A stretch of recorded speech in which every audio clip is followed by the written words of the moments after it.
war. We like war. We're a warlike people. We like war because we're good at it. And you know why we're good at it? Because we get a lot of practice. This country's only 200 years old, and already we've had 10 major wars. We average a major war every 20 years in this country, so we're good at it. And it's a good thing we are. We're not very good at anything else anymore. Huh? Can't build a decent car, can't make a TV set or a VCR worth the fuck. Got no steel industry left, can't educate our young people, can't get health care to our old people, but we can bomb the shit out of your country, all right? Especially if your country is full of brown people. That's our new job in the world, bombing brown people. Iraq, Panama, Grenada, Libya, you got some brown people in your country, tell them to watch the fuck out, or we'll goddamn bomb them. Well, when's the last white people you can remember that we bombed? Can you remember the last white? Can you remember any white people we've ever bombed? The Germans, those are the only ones, and that's only because they were trying to cut in on our action. They wanted to dominate the world. Bullshit, that's our fucking job! And you probably noticed I don't feel about that war the way we were told we were supposed to feel about that war, the way we were ordered and instructed by the United States government to feel about that war. My mind doesn't work that way. I got this real moron thing I do, it's called thinking. And I'm not a very good American because I like to form my own opinions. I don't just roll over when I'm told to. Sad to say, most Americans just roll over on command. Not me.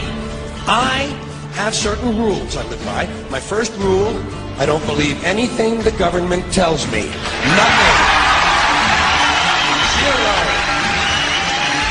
Nope. And I don't take very seriously the media or the press in this country, who in the case of the Persian Gulf War were nothing more than unpaid employees of the Department of Defense, and who most of the time function as kind of an unofficial public relations agency for the United States government. So I don't listen to them, I don't really believe in my country, and I gotta tell you folks, I don't get all choked up about yellow ribbons and American flags. I consider them to be symbols, and I leave symbols to the symbol-minded. Now, to balance the scale, I'd like to talk about some things that bring us together. Things that point out our similarities instead of our differences. Because that's all you ever hear about in this country is our differences. That's all the media and the politicians are ever talking about, the things that separate us, things that make us different from one another. That's the way the ruling class operates in any society. They try to divide the rest of the people. They keep the lower and the middle classes fighting with each other so that they, the rich, can run off with all the fucking money. Fairly simple thing, happens to work. You know, anything different, that's what they're going to talk about. Race, religion, ethnic and national background, jobs, income, education, social status, sexuality, anything you can do, keep us fighting with each other so that they can keep going to the bank. You know how I describe the economic and social classes in this country? The upper class keeps all of the money, pays none of the taxes. The middle class pays all of the taxes, does all of the work. The poor are there just to scare the shit out of the middle class. Keep them showing up at those jobs. Politicians know that word. They use it on you. Politicians have traditionally hidden behind three things: the flag, the Bible, and children. No child left behind. No child left behind. Oh, really? Well, it wasn't long ago you were talking about giving kids a head start. Head start? Left behind? Someone's losing fucking ground here. But there's a reason. There's a reason. There's a reason for this. There's a reason education sucks, and it's the same reason that it will never, ever, ever be fixed. It's never going to get any better. Don't look for it. Be happy with what you got. Because the owners of this country don't want that. I'm talking about the real owners now. The big, the wealthy, the real owners, the big wealthy business interests that control things and make all the important decisions.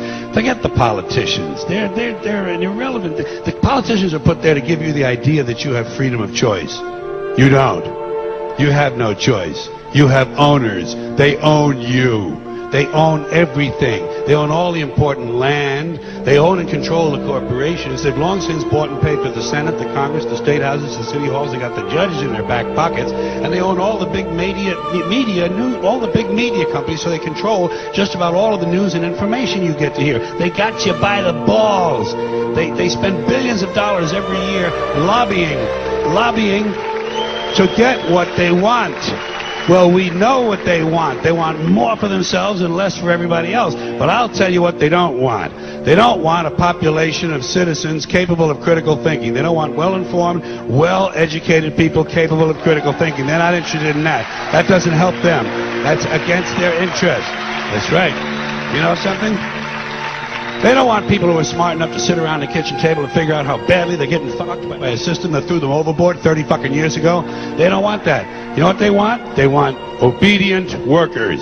Obedient workers. People who are just smart enough to run the machines and do the paperwork, and just dumb enough to passively accept all these increasingly shittier jobs with the lower pay, the longer hours, the reduced benefits, the end of overtime, and the vanishing pension that disappears the minute you go to collect it. And now they're coming for your Social Security money. They want your fucking retirement money. They want it back so they can give it to their criminal friends on Wall Street. And you know something? They'll get it. They'll get it all from you sooner or later, because they own this fucking place. It's a big club, and you ain't in it.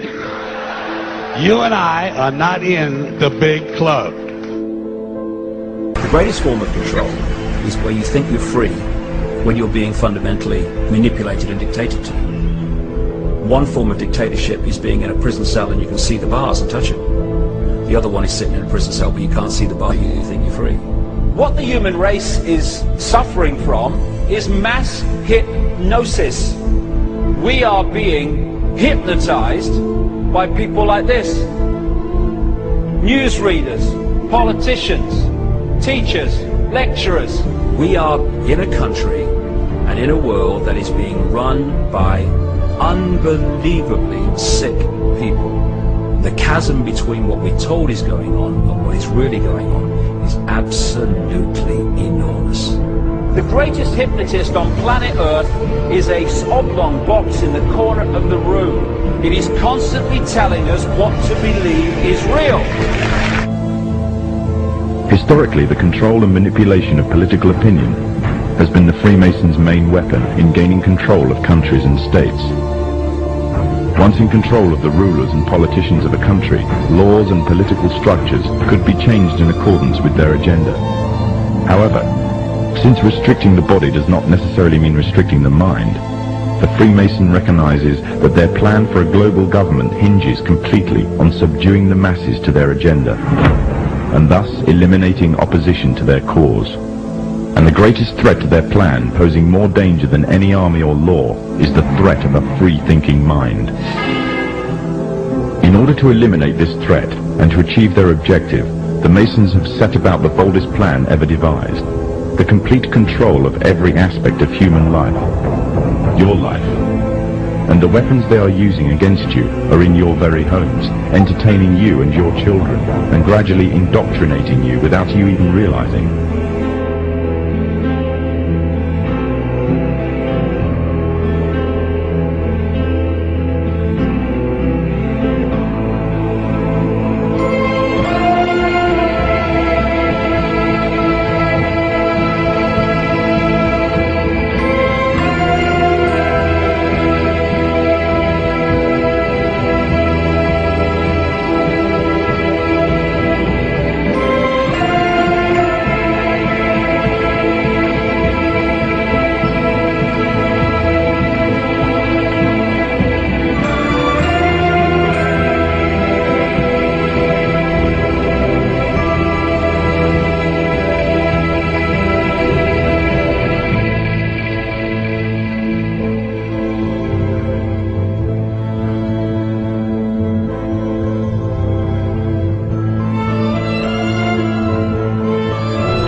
talking about the fact that a war is rich old men protecting their property by sending middle class and lower class young men off to die. Forget these foolish elections. The owners of this country don't care about the poor in general. Owners of this country, what are we going? Is this Karl Marx talking to me? The owners of this country are the voters of this country. You're wrong about that. Aren't the owners of this country the voters in this country who No, elected George Bush? not. Listen, for politics, these elections are a charade. It is a charade. Okay. They are not true. I'll tell you, just listen for a minute. Learn a little something. The elections and politicians are in place in order to give Americans the illusion that they have freedom of choice. You don't really have choice in this country. All the things that are important, reduced in choice. Newspapers in a city, how many? Used to be 3, 4, now it's 1 or 2 that are owned by the same people, and they also own a radio station. Give these people a voting day every year so that they'll have the illusion of meaningless choice. Meaningless choice that we go like slaves and say, "Oh, I voted." The limits of debate in this country are established before the debate even begins, and everyone else is marginalized and made to seem either to be communist or some sort of disloyal person. A kook, there's a word, and now it's conspiracy. See, they've made that something that should not be even entertained for a minute. That powerful people might get together and have a plan. Doesn't happen. You're a kook. You're a conspiracy buff. Conspiracy buff. Not as a result of a conspiracy, but you because... don't need a formal conspiracy. Right. When interests converge, these people went to the same universities and fraternities, they're on the same boards of directors, they're on the same country clubs, they have like interests, they don't need to call a meeting, they know what's good for them, and they're getting it. And there used to be 7 oil companies, there are now 3, it will soon be 2. The things that matter in this country have been reduced in choice. There are 2 political parties, there are a handful of insurance companies, there are about 6 or 7 information things. But if you want a bagel, there are 23 flavors because you have the illusion. You have the illusion of choice. Right. You don't think the real important choice. There's no freedom of choice. That's a great point. Comedian George Carlin has died. A spokesperson says he suffered heart failure in a California hospital last evening. One time they wanted me to find out if there was such a thing as a poison that was undetectable, especially one that seemed to mimic a heart attack, that would kill someone, but it would appear that they had a heart attack. I did find such a thing. Does this pistol fire the dart? Yes, it does, Mr. Chairman, and a special one was developed which potentially would be able to enter the target without perception. The poison was frozen into some sort of dart, and then it was shot at very high speed into the person. So when it reached the person, it would melt inside them, and the only thing would be like one little tiny red dot on their body, which was hard to detect. There wouldn't be a needle left or anything like that in the person. But also the toxin itself would not appear in the autopsy? Yes, so that there was no way of perceiving that the target was him. That's a great point.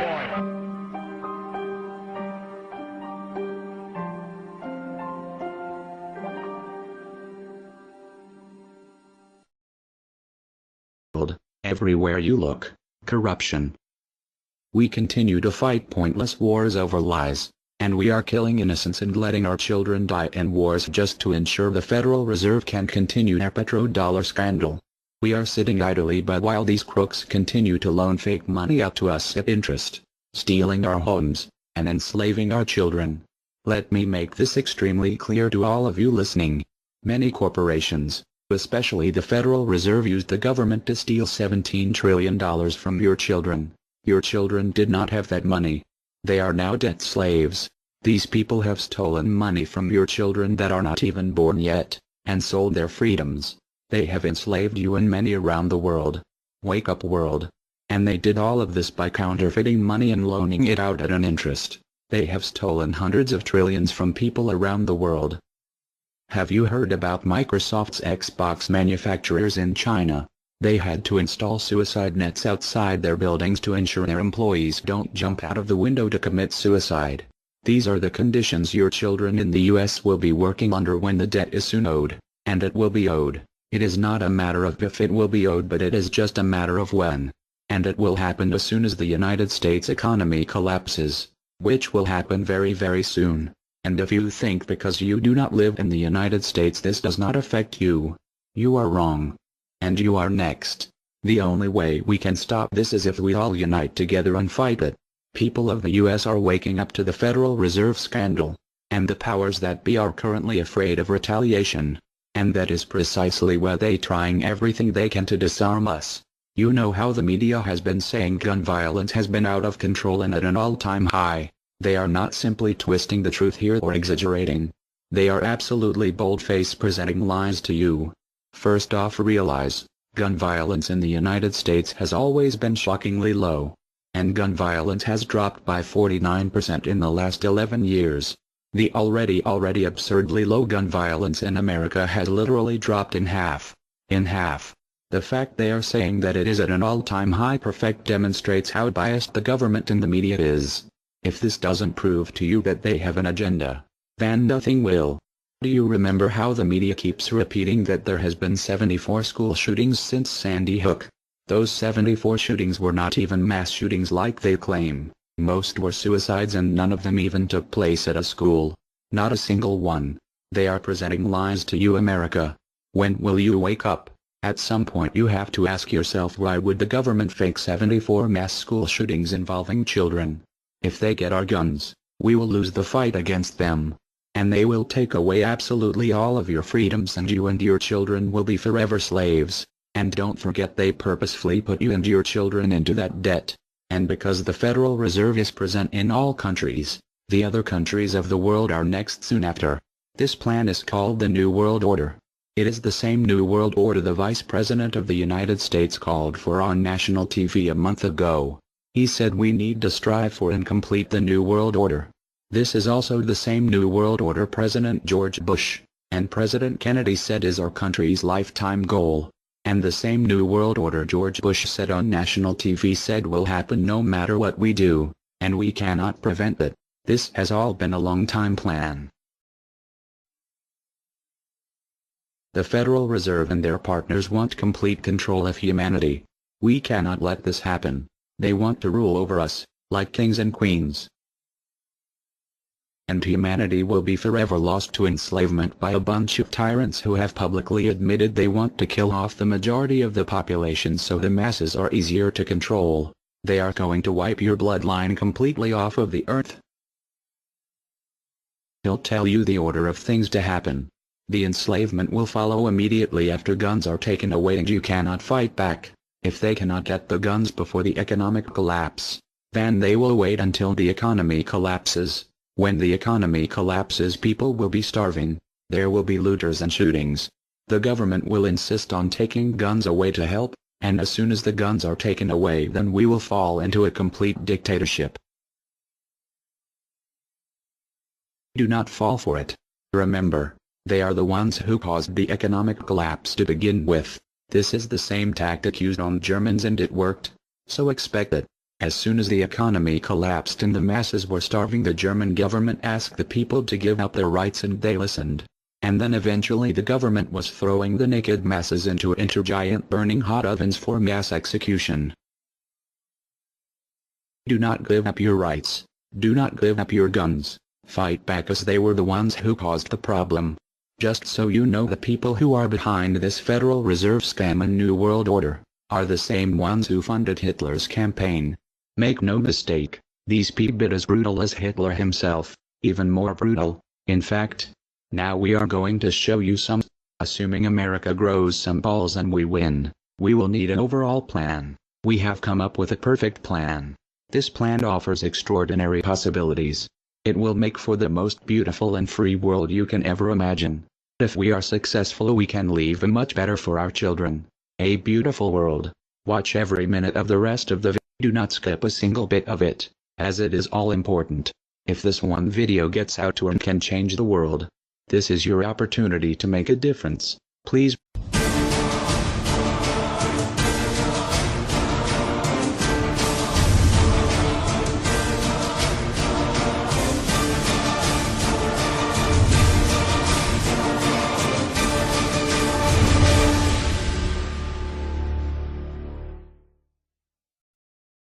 Greetings humanity.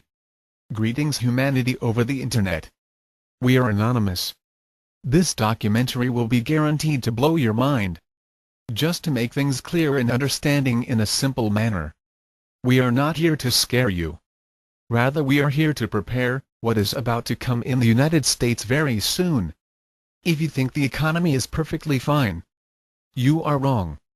In fact, the economy may possibly collapse by the end of 2015, and because you think there will not be martial law, you are wrong again. Martial law has already came to America. It is the beta version of martial law, and this is why we continually advise you to get ready so you don't have to worry later down the road.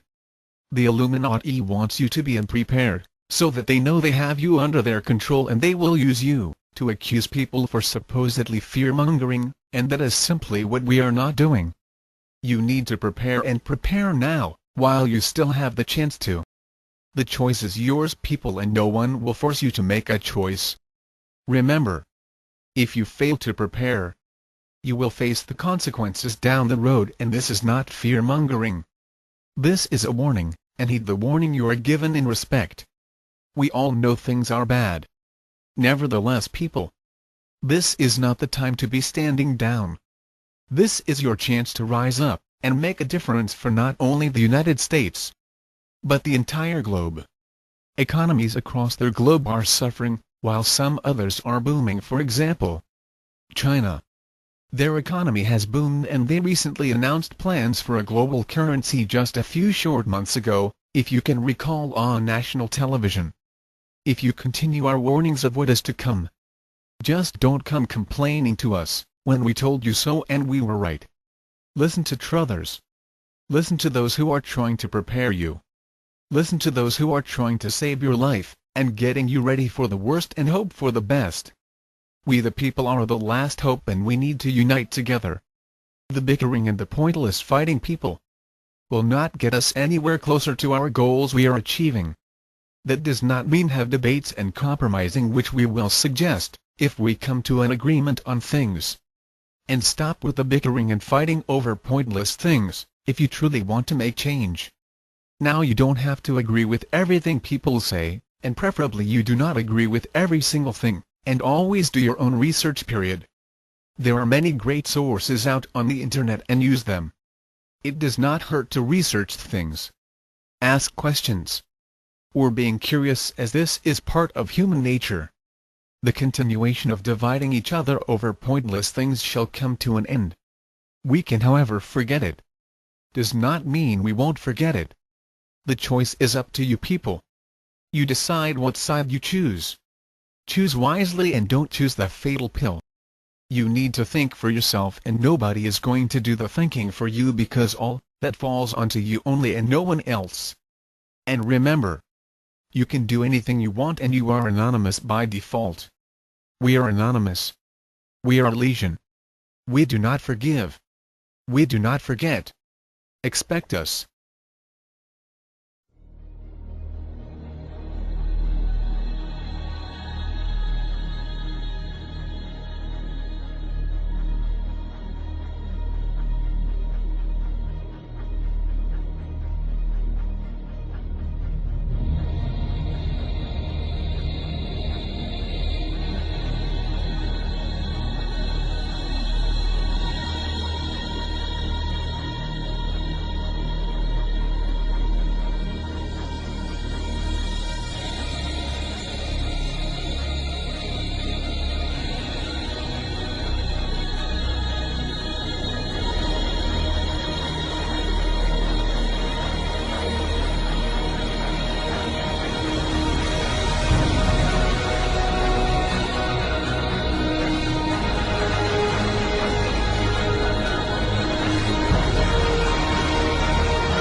Greetings to the populace.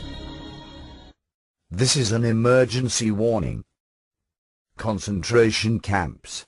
Official document confirming the camps. The same people responsible for the WTC disaster are the same people responsible for these camps. Destruction of the trade centers. Occult symbolism indicates enemies within our own government. The world is being offered a stark choice: join us or face the certain prospect of death and destruction. The Jade Helm organization, copying Hitler's New Order, established a concentration camp system in San Luis Obispo County. It was called the California Specialized Training Institute. It developed plans called the King Alfred Plan, Operation Cable Splitter, Operation Garden Plot, and Rex 84, and was later renamed as the Federal Emergency Management Agency FEMA. You can get more information on these subjects from Militia of Montana. There are over 600 prison camps in the United States, all fully operational and ready to receive prisoners. They are all staffed and even surrounded by full-time guards, but they are all empty. These camps are to be operated by FEMA, Federal Emergency Management Agency, should martial law need to be implemented in the United States. U.S. concentration camps, FEMA, and the Rex 84 program. In a revealing admission, the Director of Resource Management for the U.S. Army confirmed the validity of a memorandum relating to the establishment of a civilian inmate labor program under development by the Department of the Army. The document states, "Enclosed for your review and comment is the draft Army regulation on civilian inmate labor utilization, and the procedure to establish civilian prison camps on installations." Cherith Chronicle, June 1997. Civilian internment camps up for review. An anonymous source who worked at the plant said that the train cars were prison cars ordered and paid for by the United Nations. He also said that the boxcars had shackles and racks built inside by another company before they left Oregon. The rail line ends in Fort Nelson, BC, where there is a military base. It has been reported by Canadians that most of the military bases in Canada have been designed and built to be utilized as concentration/prison camps. We are anonymous. Prepare yourselves.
share this video. What you want with it, get paid for the views. We don't care.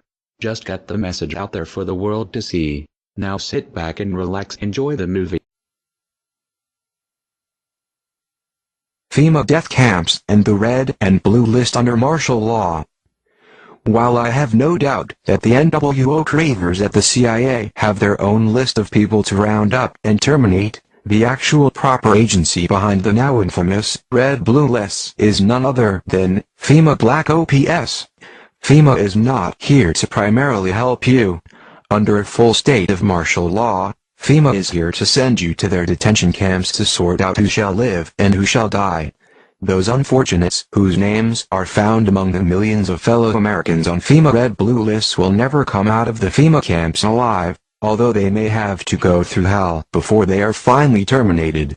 Such offenders are essentially deemed resistors of the New World Order, as my CIA and military insiders told me personally. Oh, all of us in the CIA know all about the concentration camps in America and their purpose. We all know that their purpose is to terminate resistors of the New World Order under martial law. Source: Michael Mahoney, 20 years Naval Intelligence, CIA under Bush Sr. For example, the FEMA death camp of the Mojave is a full-gassing cremating death camp, dedicated to the termination of all on FEMA's red-blue lists under martial law. I have previously documented this horrific death camp, and documented the eyewitness accounts of several former NWO supporters who were flown out there. My friends, Doc Marquis, Illuminati, and Elaine Nost, CIA Luciferian, formerly high-level Illuminati Luciferians, but now are supposed Christians for many years, were both flown separately to this facility in the Mojave Desert of California. It boasts a landing strip. According to another contact, a D agent who personally investigated this FEMA facility, it was recently doubled in size to increase killing capacity. It is fully staffed. All staff members wear black SWAT team uniforms. When I asked Doc Marquis what his sentiments were, back when he was a member of the Illuminati and given a tour of his killing facility, his reply was, "Sheer joy. I rejoiced at the thought of Christians being terminated in this place." A chilling response, but typical of this nation's Satanists and NWO supporters. The FEMA death camp was shown off as something the NWO and FEMA was literally proud of. And there are many more FEMA detention camps whose ultimate purpose under martial law is not to save life, but to terminate human lives deemed unworthy of entering into the dawning of Lucifer's New World Order. Know the cold hard facts about FEMA, and then think twice before going meekly to such camps under a state of martial law in your region. We are all on a red or blue list somewhere. Those on the red list will be walked on at 4 a.m. and taken to the camps and probably killed. Red list: these people are the enemies of the NWO. They are the leaders of patriot groups, outspoken ministers, outspoken talk show hosts, community leaders, and even probably net leaders. These people will be dragged out of their homes at 4 a.m. and will be taken to FEMA detention centers and killed. This will take place approximately 2 weeks before martial law is enforced.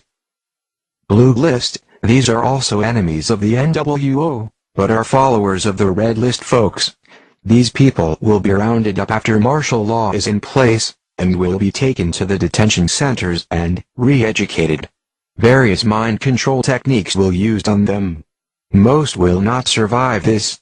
Mr. Springmeyer was not specific on exactly who was on the blue list, but I would guess that people such as you and I are on that list. Yellow list: these are citizens who know nothing about the NWO, which is the New World Order, and don't want to know. They are considered to be no threat at all and will be instructed as to how to behave and will most likely do whatever they are told. Unfortunately, there are too many of these to be effectively controlled, so many will be killed or starved. By the way, once you're in the FEMA camp, they will start chipping the people with the satanic RFID chip 666.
Got some news for you now. FEMA camp roundup drills in Fort Lauderdale.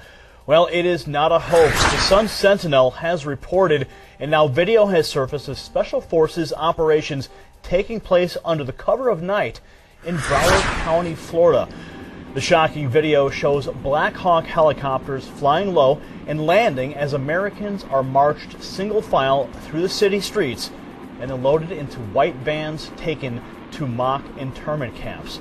Frightening video. Now, 200 military personnel from all 4 branches of the military took part in this coordinated drill, the locations of which were not disclosed to the public prior to the urban warfare training exercise.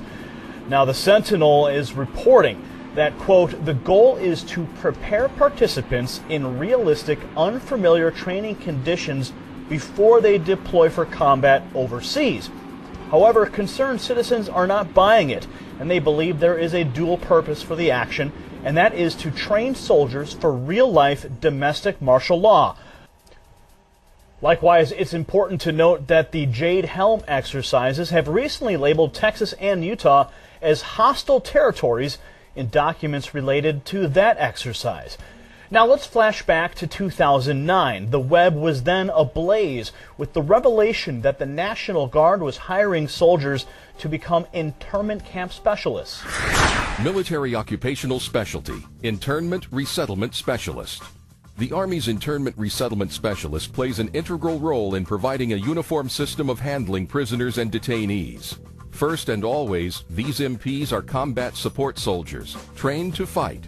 Then, as internment resettlement specialists, trained to control and supervise detainees, to ensure humane treatment, and to assist them in returning to a productive life.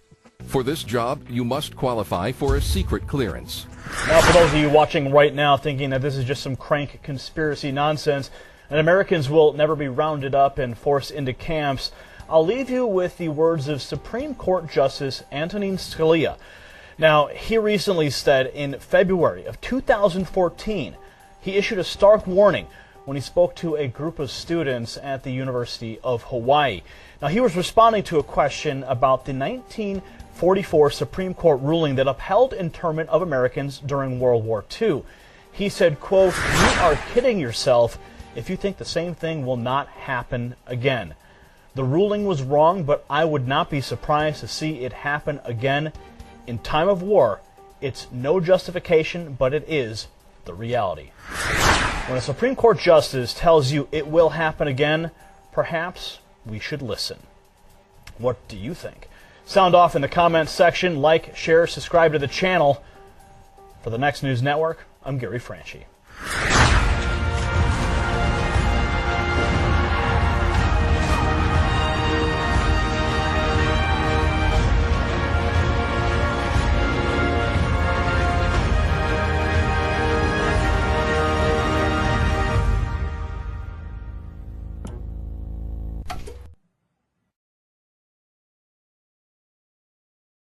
From UFOs to ghost and psychic powers, history is riddled with unexplained events.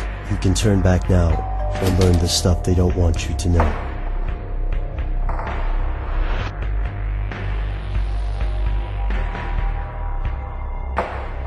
Here are the facts. The Federal Emergency Management Agency was created in 1976 and charged with handling domestic emergencies. When most people think of FEMA, they think of hurricanes, earthquakes, tornadoes, and floods. Since its inception, FEMA has consistently saved American lives. Like the Boy Scouts, FEMA aims to be prepared. They provide logistical support, food, clothing, and other services in emergency situations. The agency has also built housing facilities in locations across the world. To the mainstream media, this is just another step in preparing for catastrophes. But to others, it's something much worse. Here's where it gets crazy.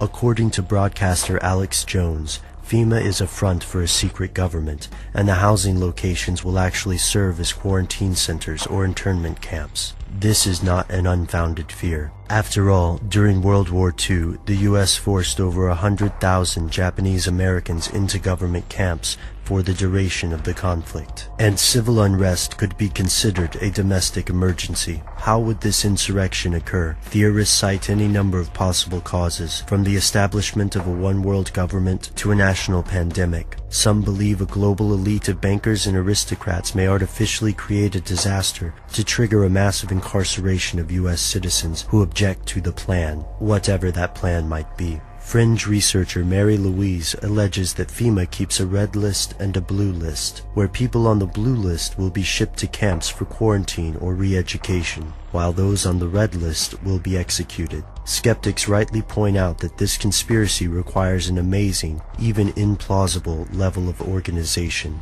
Also, a large natural disaster can displace hundreds of thousands of people, so building temporary housing in advance seems like a good idea. Yet there's another angle here. The US already holds the world's largest prison population, with over 2 million people incarcerated. Most of the people who believe that FEMA is a cover for a mass imprisonment also believe in the Illuminati, Freemasons, or satanic conspiracies. Sometimes they believe in all three. The outlandish nature of some theories may make them hard to swallow, yet the facts are foreboding even to skeptics. The federal government has indeed constructed massive housing facilities across the United States, from Oakdale, California to Atlanta, Georgia. Executive orders have given FEMA and other agencies increasingly broad emergency powers, even allowing the U.S. Army and Marine Corps to perform domestic operations. Theorists like Dr. John Coleman allege the focus of FEMA has steadily moved away from natural disasters to concentrate on the management of a hypothetically unruly populace. In 2003, FEMA was incorporated into the Department of Homeland Security. To most Americans, this is just another game of bureaucratic musical chairs. However, it makes perfect sense to conspiracy theorists. Before you reject this theory, take a look at the laws surrounding the Constitution, FEMA, Homeland Security, and other related agencies. Pay close attention to Rex 84, the Patriot Act extensions, Operation Garden Plot, and the executive orders that created FEMA. Conspiracy theorists think these documents are only the tip of the iceberg. The rest, for now, is stuff they don't want you to know.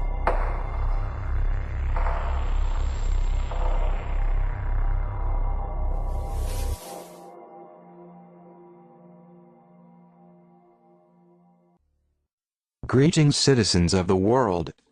Department of Homeland Security teaching kids to go to FEMA camps in a time of crisis. Public schools in cooperation with the Department of Homeland Security are now teaching kids safety measures and advising that they seek relief in FEMA camps in a time of crisis. But are these post-disaster relief camps or military internment camps? May 23, 2013, FEMA, the Red Cross, and the Department of Homeland Security are now using taxpayer money to educate children in public schools about getting ready for disaster. But why would government agencies hold interest in this? Is it because they want schools to be safer, or because they want citizens to flee to FEMA camps in a time of crisis? A disaster that very well could be orchestrated by a government agency, one might add. So what are these disaster relief camps like? A quick Google search for FEMA camps would turn up thousands of results. Yet contrary to what one may think, leaving these camps may not be voluntary. In fact, a leaked document signed by Joyce E. Morrow, administrative assistant to the Secretary of the Army, suggests that disaster relief camps may actually be military internment camps.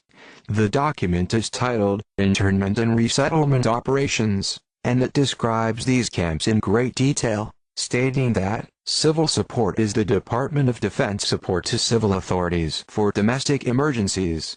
Civil support includes operations that address the consequences of natural or man-made disasters, accidents, terrorist attacks, and incidents in the U.S. To sum it up, this leaked document confirms plans by the Department of Defense to operate internment prison camps for citizens during a crisis. But why would they need a crisis to imprison large amounts of people, and why would they imprison large amounts of people in the first place? But the real question is, do these prison camps tie in with FEMA? And if so, is FEMA preparing children in public schools to accept going to an internment camp if there is a disaster? perhaps the military internment camps to be used for disasters, and the FEMA camps to be used in times of crisis. Related, but given the recent NDAA, allowing for the legal indefinite detainment of American citizens, and the political weather, it seems this isn't such a far-out possibility. It isn't a nice issue to think about, but spreading the word about the possibility of an American Holocaust would be arguably the most effective way to stop such an event. We do not forgive. We do not forget. Expect us. YouTubers, Pastor Bob NCC. Hey, I saw a couple of reports today, and I wanted to give you a heads up on what's going on. This just blows my mind. But listen, newspapers in Venezuela, Chile, Costa Rica, and I think Bolivia, those 4 countries actually have newspaper ads that started airing about a month ago, and it says that you can send your children to America. It says the borders are open, America is accepting all children, anybody under the age of 18, and even with mothers and fathers in a lot of cases. But these trains are coming up from those 4 countries, and all the other countries, all the way up through Central America, and Mexico especially, is allowing these trains to come through their country, and the only rule is you can't get off the train. In other words, once you enter southern Mexico, you have to come all the way through the country till you get to the United States. So at last count, this was broke by Christopher Green on alternative media television out of Phoenix, and then evangelist Anita Fuentes, she picked up the story also. So we've already gotten about 30,000 of these little buggers. So they're bringing them up on trains to the border states, and then they're being put on buses and bused to all the FEMA camps. And that's why, you know, these FEMA camps, we've been reporting on them for almost a year. They've all got playgrounds, and I mean, they're made for families. But it's a trip they're filling up. So anyway, there was a report out that our border guards, there's a lot of them that are actually quitting and taking early retirements because Barack Obama opened the borders. They have been told, these are border guards, they've been told they now carry in their vehicle, they carry diapers, they carry water, and they carry food. And the people that aren't on the trains, the people that just come across the border, they have been ordered by the Obama administration that you check for guns, you check for drugs, and then you let them in. You no longer round them up and send them back. If they're families, you let them in. And the border guards are going, you know what? I spent 25 of my years trying to seal this border, and now we just change, and they're letting them in. The reason they did this is because of the NAFTA treaty that was signed long ago that made Canada, all of North America, all of South America, one union. And now Barack Obama has completely opened the border. So that all broke about 3 days ago, and they showed the headlines. I saw them with my own eyes, the headlines right there where, okay, America, come to America. You will not be arrested. They will give you free food, free housing, free medical, free education. That's what it says. If you got more kids than you can handle, send the ones you don't need to America. Free food, free medical, free housing, everything. Send them up there. You know what? This is the change that Obama talked about when he ran for election. When Obama ran for election, he vowed to change America, and man, did he ever. And you know what? All the people that voted for Obama, they're as happy as can be. They're as happy as can be because they got exactly what they wanted, a socialist America. The freedom fighters, the veterans, the preppers, all the people that believe in the republic, people that believe in the government by the people, for the people, the right to bear arms, freedom of the speech, all those, this is what you do. This is what they're doing. That little pocket of people, and we are the minority. Listen, all the idiots in America, they voted for Barack Obama. All the idiots. In America right now, the idiots outnumber the people with common sense. And that's why America's lost, and it will never be the same. Because we have a government run by idiots, voted in by idiots who are bringing in more idiots from all over the world. The people with common sense were outnumbered, and our country is gone. Let me tell you something. When Barack Obama promised to bring about change, this is what he meant. He's going to take the working class of America, the taxpayers, and he's going to put the screws to you. And right now, with everything that's going on, all these aliens that they're bringing in from everywhere, we are screwed. We no longer have a manufacturing-based country. It's all service-oriented. They're bringing in all these people because every job in America soon will be almost minimum wage, service-oriented jobs. That's all there's going to be. And we need a workforce. I mean, the idiots won. I mean, I hate to say it, but you know what they say? There's one born every day. And America is filling up with idiots. If you're a person with common sense, America's never coming back. You might as well just give up. We're done. America was a nice experiment that they tried a couple hundred years ago, and it turns out that greed and moral filth and a bunch of idiots running it won. Man, hard to see. But you know what? I really got furious about all this. I mean, I got mad. I was ready to take my guns and shoot them when they came to get them. I mean, this just absolutely infuriated me a couple years ago. And I just gave up. I said, you know what? I honestly believe we're living in the end times. This is all prophesied about long ago, Babylon the Great. It's the way it is. We are living in the end times. And I think that honestly, America, we had everything. We had the most beautiful government. Everything was exactly the way it was supposed to be. And I think this was God showing mankind that even when he sets with the most perfect government, man cannot govern himself. Man cannot govern himself because greed and moral filth always win. People, listen to me. We are living in the end times. We are absolutely living in the end times. It doesn't take a rocket scientist to figure it out. You need to put your faith and trust in the Lord Jesus Christ because life as we know it in America and on planet Earth is about to get very, very ugly. This economy is going to fall and we are going to have rioting in our streets. You put your faith and trust in the Lord Jesus Christ and you will live on into eternity. If you don't, this is your future. Death, hell, judgment, lake of fire. That's it. You put your faith and trust in the Lord Jesus Christ and he will get you through these hard times ahead and you will live on into eternity. If you don't, you won't. Think about that. You have until you take your last breath because once you do, it's a done deal. The problem is the monopoly game, which is controlled by the Federal Reserve, the private bank, which is actually controlled out of London, is manipulating all the dollars to put them out, put more and more people into debt. So the illusion of equity they have in real estate is coming apart. The players that are analyzing everything are expecting massive foreclosures next year and the beginning of what we call the recession it's going to be worse than 29. Like your house that you're living in. You think you own it. You don't. Right. You have contractual right to transfer the airspace, subject to you paying taxes to the state. Right. Or the Global 2000 discussions that we had.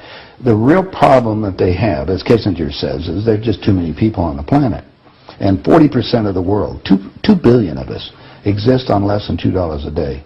The summary of the Global 2000 report I put up on my website, nohopes.com. But if you look at it, it makes sense to get rid of people. So what they said, they're going to make godlike decisions on who lives and who dies. Now, obviously, some of the meetings we sat on, we were planning on using neutron bombs on the major cities because that contains most of what they call... You actually heard this? I sat in on the meetings. I was in the game big time. In fact, I was making such a mess, they decided rather than kill me, which they could, they just invited me into the inner group and asked me to be the finance chairman. And at that point, I probably would have been in, Secretary of the Treasury or something, whatever they wanted to do with me. What I was doing prior to that, so, making it right, I would volunteer to become a president of a company, and I'd go in and liquidate it. and we get rid of the expendable containers. That was my job. Expendable containers meaning human beings? That's right.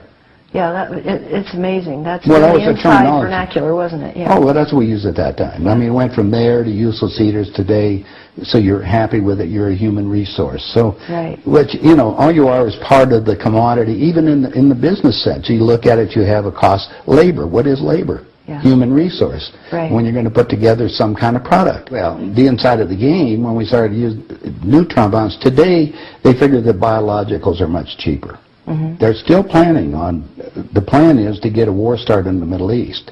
And they're still planning on using a neutron bomb, or one of the bombs that they've got developed on Israel, and that's to begin World War III, which is all in the cards. And it's going to happen. Yeah, they even put a monument up for this whole program. It's called the Georgia Guidestones. You know, oh yeah, outside of Atlanta, you know, and they've got it all set down there. It's all in 8 languages. Basically, it's fait accompli as far as they're concerned. It's just to get the thing going in the Middle East, and it's not going fast enough. I mean, Carter put this thing in, so we have the Plan 2000 with the war starting in the year 2000 in the Middle East. Right. Reduce the population of the planet down to 500 million. Have one world currency under the Homeland Security, or FEMA, if you want to call it. They're going to declare an emergency, which are going to shut down everything. You know, my friends, my CIA associates, I don't even call them friends anymore. CIA is crooks in action. Yeah. They're all professional liars. Yeah. I mean, they got to be if they have that job. Yeah. So that you have to look at what they're doing. Anyway, they're so concerned they're leaving the country too.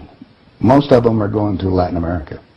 Meanwhile, they're closing in every day right now, just closing in to make it so we're going to be set up in these enemy prisoner war camps. I published a book. It's called Chaos in America. In it, I was asked to build an enemy prisoner war camp. I put the contract in this book. So you can read it for yourself. This is in downtown Las Vegas, right on the railroad tracks. It says enemy prisoner war camp. They're all on top. And they're building them all the way across the United States right now. Bush signed an executive order taking the old forts and the army places that we shut down to get those organized to hold the so-called dissidents. Now, what's the definition of a dissident? And the problem is that we're going to enslave ourselves, because most of the people want to keep having food coming in, and you're going to follow the line. You're just walking yourself into your own prison camp. Then we're going to come down to the extermination, just like World War II. Right. Well, Phil and I have lectured together. I know Phil Snyder. He's dead now. Yeah, I know he's dead. And so what about what he was saying about the number of bases at that time? I think it was 129 bases before he died. Underground had already been built. Is that all for the elite? Yeah. Really? What are they going to do with the rest of the people? They just get rid of them, leave them above ground and be radiated. Now, my son happens to be a nuclear physicist. Spent the last 3.5 years in a secret city in Russia. They're about 12 years ahead of us. They have 22,000 nuclear warheads. And, of course, we're the target. The Soviets have 3 nuclear submarines on the west coast and 3 on the east coast. They're about 2 football fields in length, 5 stories tall, and they all are nuclear power and aimed at our major cities. West Coast gone. Well, because the plan is the northern hemisphere is where they're going to release the nuclear bombs, and the theory was that the winds from the North Pole that are coming down, because that's increasing drastically, will go to the equator, and there will be very little spillover because of the reverse of the winds, because of the southern hemisphere. Okay. So therefore, the nuclear radiation here will be a lot more than the southern hemisphere. And this is a fait accompli, you believe? Oh, they think so. Oh, yeah, they think they've won. That's the reason why they don't bother about me talking about it. They don't care whether you know or not. What are you going to do about it? And you have no idea what China is until you go over there for yourself. With 1,300,000,000. You understand? Almost, well, a little over 4 times our population. Right. It's, you know, I spent some time over there and I had some government friends. They think what they're going to do is let the West go have its fight. And then they want to clean up. They say it's been 5,000 years. We want to run the world when we get through. And what they're doing? Acquiring all the assets. They figure that Canada and the United States, the property there will, the food growing areas will be enough to take care of their people. And that's what they're looking at. Why are they? I mean, they bought so oil. the U.S. will become a resource. Yeah. Whatever's left of it. Whatever's left of it. Yeah. You seem to be in a unique position to be able to put a fair amount of this together, which is which is quite interesting. Well, I walk my talk. I played the game. You played the game. You know one level of it. And I know. I used, like I say, I used to play around with the world leaders, so I know what they're planning on doing. What change of heart? What happened in you that made you decide to share this information that happens at the inside levels? Well, it come back to a moral situation that happened to me, I think. When I flew to Aspen. I brought my 2 daughters up there so they could go skiing. And when I was invited to this meeting. When I walked into the room, the world leaders were there. And that's when they asked me to be the finance chairman. As they said, we'd like you to be the finance chairman for the next president of the United States. And the first thing I asked is, why me? And they said, well, we owe you a favor. Remember I told you I volunteered to be president of companies as I went down? And then you liquidate, yeah. I didn't charge them anything for it. It was just a game. I see. And anyway, that's what they said. So I thought you'd be good on the team, yeah. I'd be good. I'd be a team player. I just did it because it was, another one of these things. So next thing I asked them, I said, well, wait a minute. I just started this $100 million project. And they said, don't worry about it. We'll put it on ice. And I said, okay, who with? And I said, well, you can do that. Then I said the next thing was, who is going to be the next president? Now, this is 2 years before he became president. Right. They said Jimmy Carter. And I said, Jimmy who? They said, well, he's the Democratic governor of Georgia. And I said, I've been voting Republican. And Paul Volcker said, son, don't worry about it. We control them both. Yeah. And I said, well, I got the next question is, what does a finance chairman do? Yeah. I haven't been doing that. I've been playing all this other stuff. They said, will you sit down with Ted? And so I sat over with Ted Kennedy. He's sitting right next to me. And Ted and I are, he's just joking. He says, George, you're going to love this job. You're really good with money. We're going to send you out to all the state Democratic functions to raise money for the National Democratic Party. And he said, you're going to meet some real foxy ladies. And just then, my daughter walked in. Ted looked at her and he says, wow, I want to go to bed with that. I says, no, you don't, Ted. That's my daughter, and she's 14. And his response to me was, I don't care.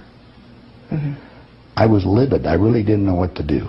So it was that moment, well, that wait a minute, personal insult. That was part of it. Yeah. I got up and I walked across the room. Yeah. I then talked to Pierre Trudeau and his wife, who was the Prime Minister of Canada at that time. And I'm sitting in front of them was a little half cigar box full of white powder. And then I'm looking around the rest of the room. I said, my God, something hit me at that point. If the world leaders have to resort to this, I don't think I want to be part of this thing. I mean, even to the even to the pollution and getting everything else they're talking about, getting rid of all the other people. I mean, I was raised in a packing house and slaughtering animals, and you get to the point where people are just animals at that level. And then I found out a little bit more about the details of the Plan 2000, of the annihilation of the entire planet. I said, I got to stop these people. There's something there. I mean, it's just, they got to be stopped.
There are red and blue lists out there.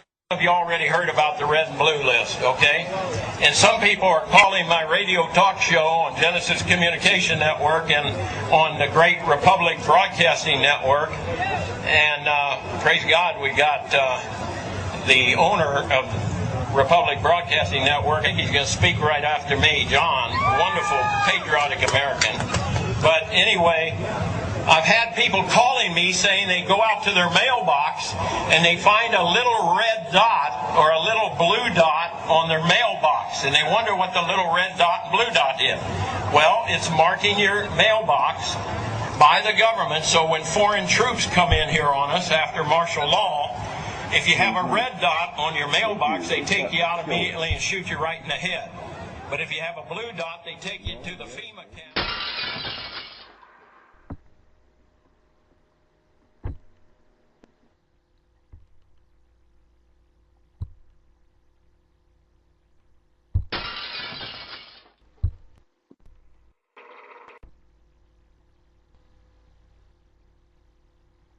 Think of it. If you could put any, let's say, 5 or 6 of these guys at the top of your list, who would it be? Huh? You ever thought, like, closely? Because I tell you, it'd be a tie. It would be a tie for first place, that's for sure.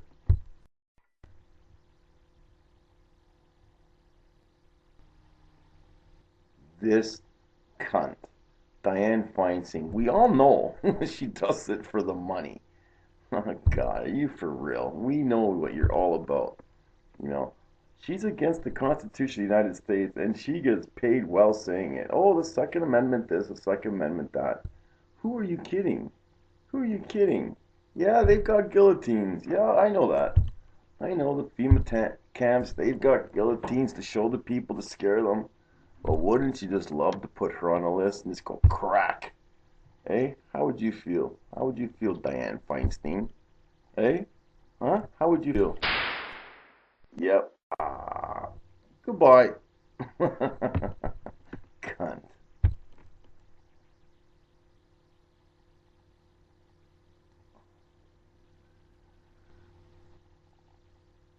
Then this traitor. This guy he's right out of left field. Oh, now never take your guns away. Never take your guns away. You're so full of shit, Obama. It ain't funny, man. Like, come on. He swings to the left, to the right. We don't know where he's coming from. We really don't. And he's so full of shit, man. Dear God, how did we ever put him in power again? How did we? He would definitely be at the top of the list. Him and Dianne Feinstein.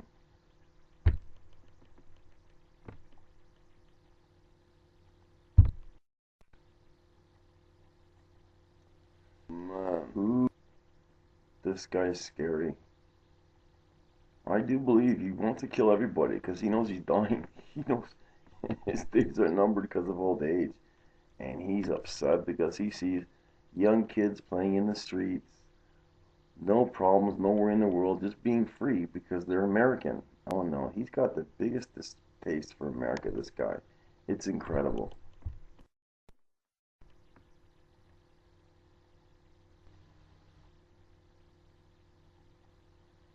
$100,000,000% this guy'd be on the list. We're talking 3,000 people died. He made billions. Do you think he had the decency to donate money, even a fucking penny, to the victims? He smiles at us. He laughs. He's laughing in our faces right now. That's where I put this guy, man. Life. And I put him in a closet, 24-hour. The bastard that he is.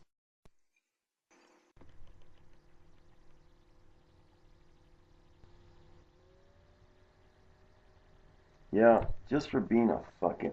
the Patriot Act.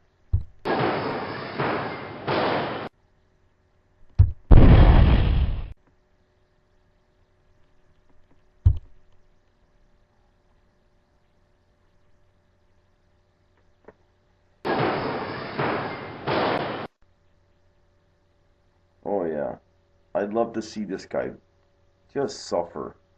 Death would be too good for this guy. 50 years he's played with us. 50 years, man.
Well, the mass media is so full of crock, so full of baloney, it ain't funny, people. We see it every day, but the greatest thing is happening. People are actually, they're waking up by the thousands every day. If this continues, we are going to see an overthrow of government once, and we're going to finally put someone good in place. They can't act fast enough. They can't get these foreign troops over here quick enough to get the guns away from the Americans. You see, if guns are really bad, they're worried about killings. Most killings happen with pistols, not with assault rifles. They want the assault rifles because they're threatened. Once they take the assault rifles off the street, they can pretty much dictate whatever they like. 10% of your bank account will go to them. You won't be able to have any more gold. They'll come to your houses. They'll do home inspections. That'll be next. They'll come into your house and say, too many plugs into that wall. Fine. Oh, too much newspaper piled up in the corner there. Fire hazard. Fine. Too much food over 7 days. Fine. That is what the end goal is. Total control. Keep everybody congested in these municipalities where they can control everything. They'll have their predator drones surveilling, cameras everywhere on their hands. That is what they want. That they want to take currency, the actual currency, out of circulation. This way, everyone has a chip, and with that chip, you're screwed. Take, for example, you just got your check, right? In RFID, it's just a statement. The money's in your account. I gotta go get milk for the kids, diapers, and I got my phone bill to pay as well. I could hold off on that phone bill, right?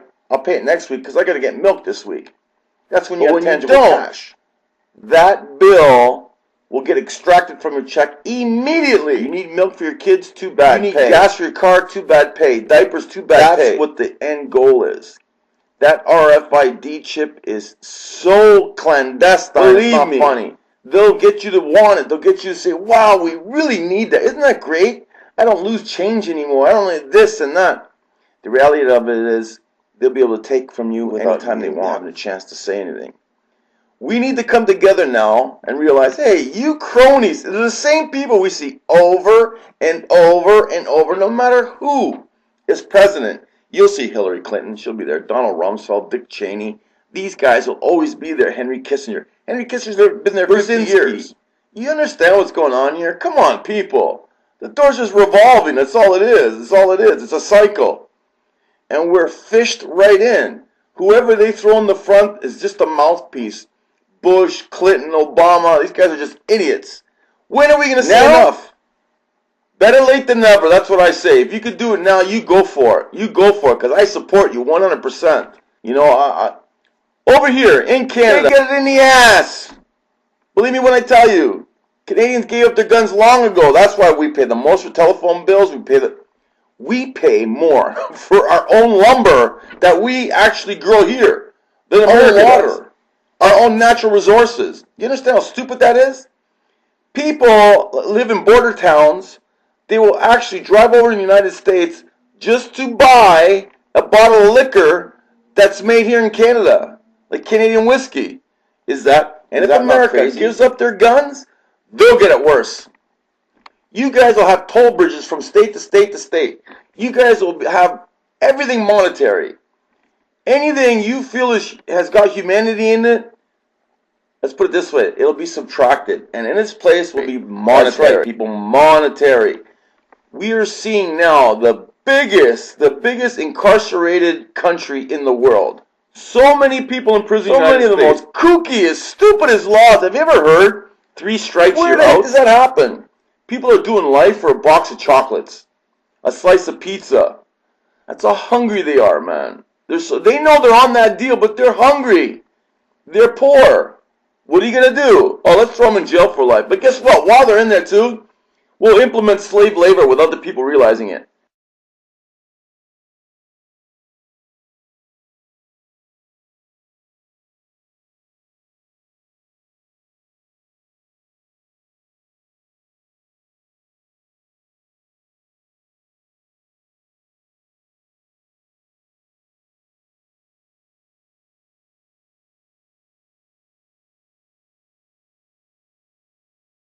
Because all military equipment and accessories are built in prisons. Appliances are all built in prisons. What do you think they do?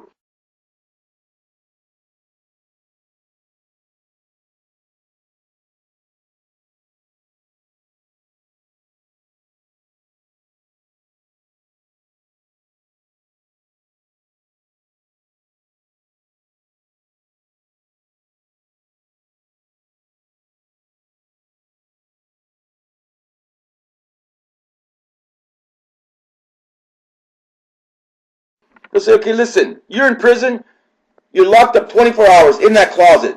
Oh, by the way, if you want to get out of the closet, you can come to work. Right? It's free, but at least you get to come out. That's how they get you. The world banking system has learned now to put a barcode on every human being. That freaking social security number, that birth certificate is your barcode. You are either a preferred stock, a common stock, or even a penny stock. They don't care. To you, that's what you are. You are not a man anymore. You are an item to be bought and sold on the world market. So what do you have to say about that? Have you had enough? Look at the people here that want to take the guns away. Feinstein. You should ask yourself, who is on your payroll, Miss Feinstein? Huh? Who pays you and who do you pay?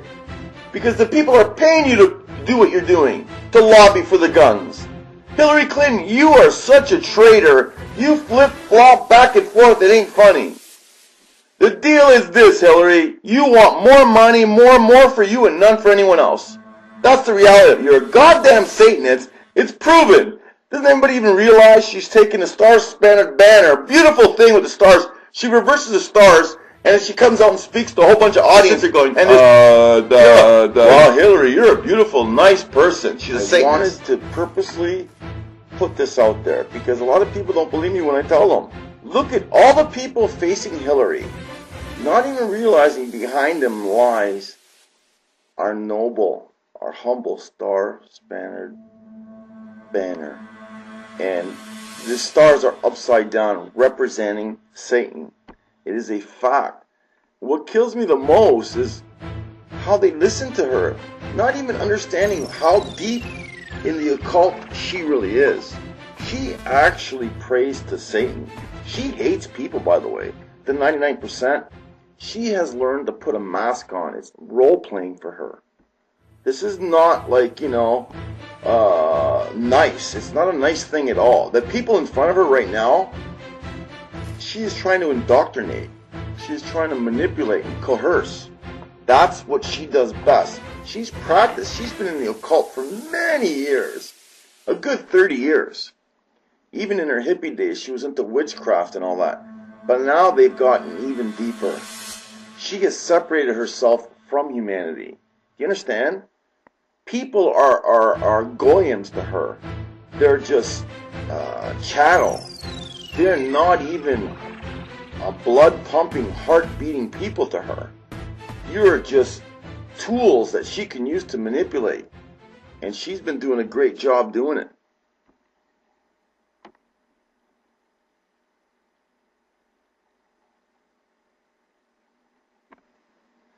So, still, for those non-believers, knowing like what the stars upside down really are, so I got online, I looked at the definition, and it's incredible.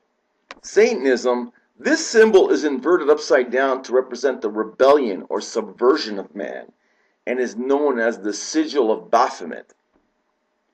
It's used to cast a spell, manipulate, deceive, and coerce. Just as I was saying. It also then has 2 points facing up instead of one.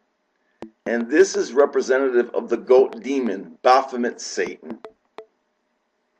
For hundreds of years, occultists have identified the symbol in this way to let the populace know they are in partnership with Satan. And they are in no way holy, generous, loving, or caring. You see, on stage, they portray a loving and caring. That is not the real person. They even prove it to you that behind your back, they have the star-spannered banner and with the stars upside down to show, I've got you. You're under my spell and I will kill you. I will use you to get ahead, to prosper.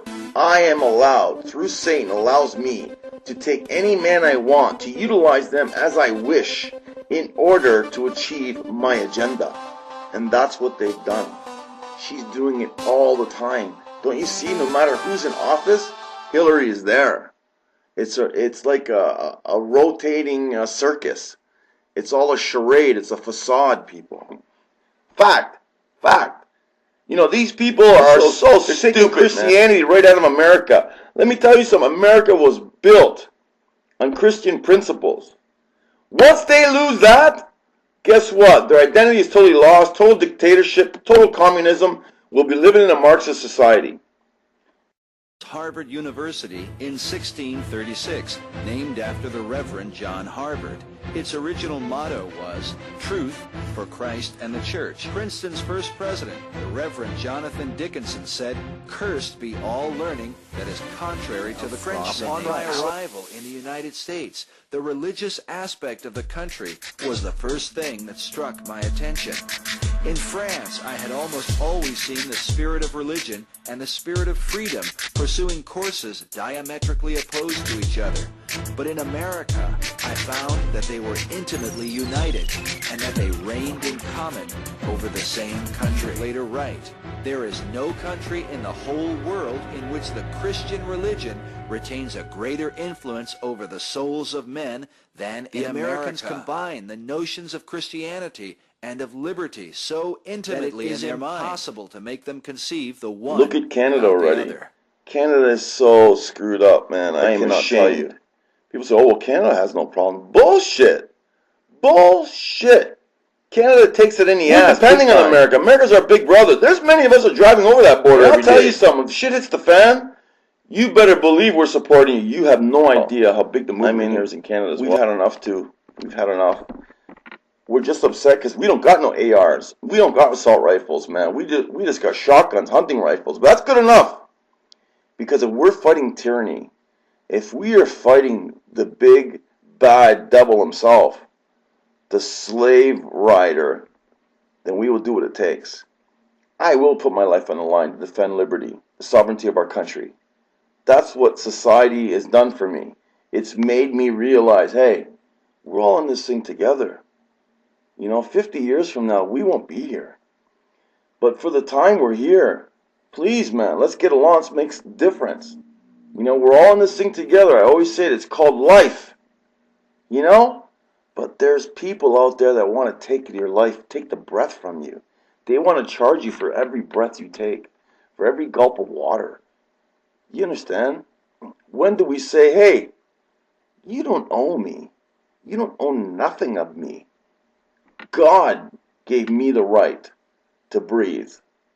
That water, Canada had the best water in the whole world, but Monsanto's contaminating it. They're purposely doing this because they want to charge us for our own water. There will come a time, if we let this happen, there will come a time, people, when drinking water will be a thing of the past. When washing your automobiles with water from your hose will be literally a thing of the past. Those will be stories that grandparents will be telling their grandchildren. They'll be saying, oh, Grandpa, tell me about water. Tell me about water. Oh, yes, son, we used to be able to open a tap and drink water right out of the tap. Really, Grandpa? Really, Grandpa? Yep, there was lots of it, and it was everywhere. Wow, Grandpa, that's amazing. Wow, and that's what'll happen. Do you want that to happen? Do you want them to truly take possession of things that are natural in this world, that are a God-given gift? We need to stop right now.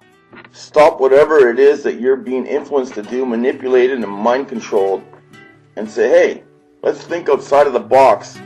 Think outside of that stupid TV set that's getting us defocused from the real issues. We're being enslaved. People say, well, taxes aren't too bad. They're only 15% at this time. Let me tell you something. Okay, you make $100. You pay 15% tax of that, let's say. So now you're at $85. What about when you go spend that money? That's another 15%. So how much are you getting screwed for? You understand? That is what's happening. They're doubling up on everything. We never used to see the price of logistics for a ball of ketchup coming to the table because fuel was cheap. They jack the prices up. As long as, Americans are dependent on oil, they can control us. They've got lots of alternative energies out there. Tons. The lies that hydrogen, oh my God, it's the most explosive gas in the world. Well, that's a crock of crap. They've got ways of making automobiles today that actually produce hydrogen on demand. As you need it, it throws it into the carburetor and away it goes. And guess how much it costs? Zero! Insurance. We here in Canada, we pay so much for insurance. We take it in the poop chute big time. And I found out recently just how they came about this insurance business, this insurance scam. Many moons ago, there was a guy trying to sell insurance. So what he did, he says, okay, listen, you buy insurance, your house get a flood, a fire, vandalism, we'll be able to cover it. And people are laughing at them. So they strategically took one street and said, we're going to burn one of those houses. And then we're going to build it. We're going to build it for those people. And we're going to let everybody see. So the people actually bought insurance. They targeted a few of them. They burned their house down. Then they went and rebuilt their house all brand new, nice and fancy. And the people thought, wow, holy cow, look at that. That guy only paid a couple of dollars a month. And look, they just rebuilt his whole house. Insurance is good. Everybody should get insurance, right? Well, what a scam. What a scam that is, man. What a scam. Guess what? You need to drive your car in the street today? You must have insurance. For what? If you want to insure yourself, that's fine. Insurance should be a personal choice. If you want to drive it on the street with no insurance, that's your prerogative. If you smash, you get hurt, that's your fault. If I smash into somebody else, he doesn't have insurance, that's too bad. He should know he should have insurance. Insurance should be for yourself, your only coverage. Not if you hit somebody else, cover that. No, everybody should have personal insurance because accidents are an accident. It's all a setup. Everything is done by design. Christ, you can only go 60 kilometers an hour at the most on any roads. The highway's what, 100, what is that, 70 miles an hour? But yet you ever realize the average grocery getter will go 160, 170 kilometers an hour. Maybe more, 180. I'm talking the Hyundai, the little 4-cylinder. Even a smart car will bury the needle. Why is that? You know what I mean? It's all done by design. These globalists know problems make money. Without a problem, there's no money to be made for these pricks. You know what I mean? Accidents, boom! Insurance companies make money. Auto body places make money. The gas station make it. You need gas, you need food, that's a problem. Well, you gotta buy it. Money, money, money. You see how things work? We need to unite. We need to come together and say, you know what? Basta. There's an Italian saying that says, basta. Enough. Sick of you bastards. What do you think? We're that stupid? We're gonna pull over now? Now you think those foreign troops are gonna come over here? Realizing that the whole country is awake? Those guys would be like praying on their hands and knees saying, oh God, just let me get out of this thing alive. Because they're going to come over here and get the shit kicked out of them. Believe me when I tell you. Our American soldiers are top notch. Our war veterans have heart. They already proved themselves they defended their country. They're liberators. But yet now you've made them portray themselves as occupiers. And they're not.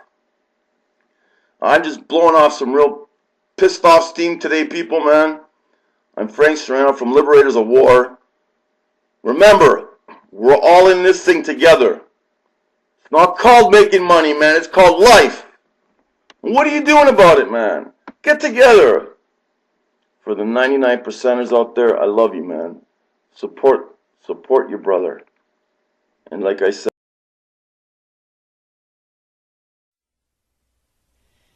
This is Rev. Michelle Hopkins. Tonight I discovered something in the southernmost portion of Arizona, near the border of Arizona and Mexico, in the western portion of that border. This is what I discovered. This is a huge prison complex, fully operational, people living there. First of all, there is a road that goes around the entire complex, lined with a fence that goes around the entire complex. Inside that fence and road, there's another road that goes around this portion of the complex. This is portion number 1.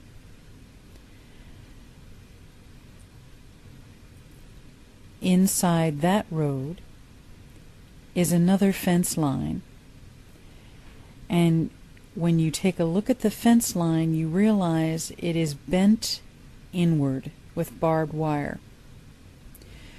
Very high and bent inward toward the facility, meaning this fence is not to keep people out, it is not to keep people safe, it is to keep people in. That automatically makes it a prison.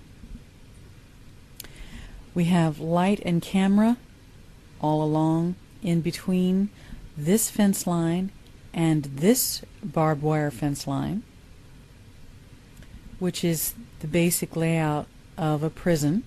Part 1 of the complex, we have 1, 2, 3, 4, 5, 6, 7, and a center building with one large field in the middle. All of the buildings seem to be fairly well equipped. They have central air units on the outsides of the buildings, very bright LED lighting in the yard, and of course lots of guard shacks in the yard and around the entire facility. Look at part 2. It's very different. In this part of the facility, we see outside cages where people can go if they've gotten in scuffles and so forth. Their outside time is spent in a cage. And each one of these barracks has its own fenced-in yard. In area number 3, it would seem to be a little lesser punishment. We have basketball courts. This one actually has people on it. guard shacks, baseball diamond.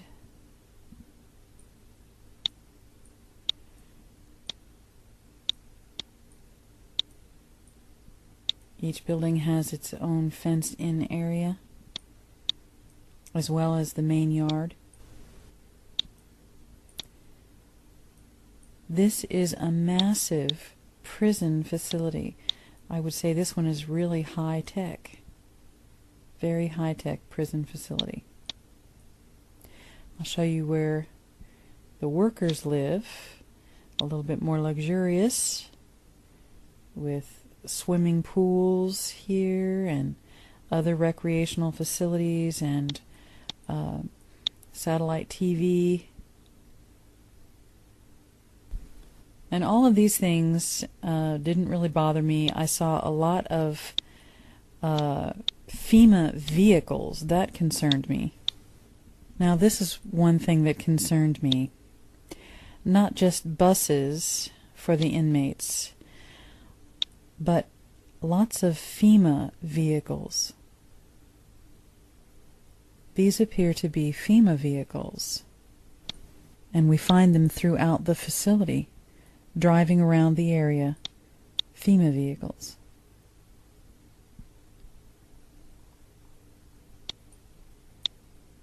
Like that. Lots and lots of FEMA vehicles. Both prisoner transport vehicles that are FEMA and individual agent vehicles. That concerned me. Number one, this facility is not listed among the prisons in Arizona, though it is a very prominent prison out in the middle of the desert east of Yuma, Arizona. Now, associated with this prison, across the road are these very strange fields. When I looked at them, they're pits of some sort, fairly deep, I'd say about 6 feet deep or so, 8 down and 8 across, with some in the middle, with a huge long pit in the middle, so deep that water has seeped into it. In the middle of these pits is what I believe to be a killing field. This is what disturbed me more than anything else. One of these pits that has been dug down into has a fence around the entire pit. It's an entire pit, just open, where you could bring a great many people to stand around. There's no place to sit. There's no place for recreation. There's no one digging there. The only thing in this pit,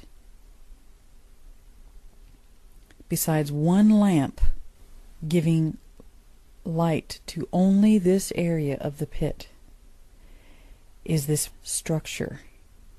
Now realize this is smaller than one of those FEMA vehicles. That's how zoomed in we are. This is about the size of a FEMA bus. It's not as tall as this light outside the fence line that is showing only on this area. Now as we zoom in a little bit, we see this structure laying down flat. This is a platform. This is a light with a shadow. In front of this platform is another pit, a spill pit. What we see right here seems to be a slab, perhaps a slab a person could lay on for punishment. The only punishment, it seems to me, that could be meted in this great huge field with nothing but standing room, one light, one instrument of torture or death, would be a guillotine. This looks like the plank the person lays on. It turns down and is pushed into the guillotine. The person's head goes here, And if you look down on the ground already, it would seem that this may have already been used once or twice. Where are the bodies? Perhaps they have already been packaged. Now, we have in this country states that allow beheading as part of capital punishment as a choice for the person who is being punished so that their organs can be saved for transplantation. Arizona is not one of those states. Lethal injection for persons sentenced after 11/15/92, and those sentenced before that date may select lethal injection or lethal gas. Those are the only two forms of capital punishment Arizona offers, which tells me that there's a reason why this prison is not on the map as far as being a state prison in Arizona. It's not even listed as a prison. It's just there. Let me introduce to you the Illuminati card game's method of New World Order tax reform. A famous, rather vulgar comedian came up with a song saying that there is a death that both Jews and Christians could really appreciate. But instead of using an axe to chop off their heads, they should use a hacksaw. In Revelation 13, we are told, the beast, that is the Antichrist, was given a mouth to utter proud words and blasphemies, and to exercise its authority for 42 months. It opened its mouth to blaspheme God, and to slander his name and his dwelling place, and those who live in heaven. It was given power to wage war against God's holy people. The Antichrist, my friends, is going to be waging war against us, God's holy people. If you believe in Jesus Christ, if you are a blood-bought, born-again believer in Jesus Christ, if you follow God, it says in Revelation 13, the Antichrist is going to have power to wage war against us and to conquer us. It says in verse 7, it was given power to wage war against God's holy people and to conquer them, and it was given authority over every tribe, people, language, and nation. All inhabitants of the earth will worship the beast, all whose names have not been written in the Lamb's book of life, the Lamb who was slain from the creation of the world. That verse does not say that every person who is living on the earth is going to worship the beast, and therefore the only people that are here on the earth are non-Christians. That's not what that verse says. That verse says, all those whose names have not been written in the Lamb's book of life will worship the beast. Because we're told in the very verse in front of that verse, those who believe in God and follow Jesus Christ, the holy ones of God, they are going to be martyred. Verse 9, whoever has ears, let them hear. If anyone is to go into captivity they will go. If anyone is to be killed with the sword, they will be killed. This calls for patient endurance and faithfulness on the part of God's people. My friends, we are going to be here for the duration. In Revelation 6, during the 5th seal, those who were martyred for the Lord were told to wait a little while longer until the full number of their fellow servants, their brothers and sisters, were killed just as they had been. And this is in the 5th seal of Revelation during the Great Tribulation. Folks, we are here being martyred for the Lord during the Great Tribulation. Jesus comes on the last day, at the last trumpet. That is when the dead in Christ rise. That is when we go to meet him in the air and go with him to Jerusalem for Armageddon. And after that, the wedding supper of the Lamb, which happens in Jerusalem, by the way, right after Armageddon, as Jesus takes his throne in Jerusalem for 1,000 years to rule and reign, and we with him, who follow him and believe him and who are caught up to be with him, and from that day on are with him forevermore. We are going to be here for the duration, according to Revelation, according to Matthew, according to Luke, and every other prophecy. We are here when Jesus returns on the last day at the last trump.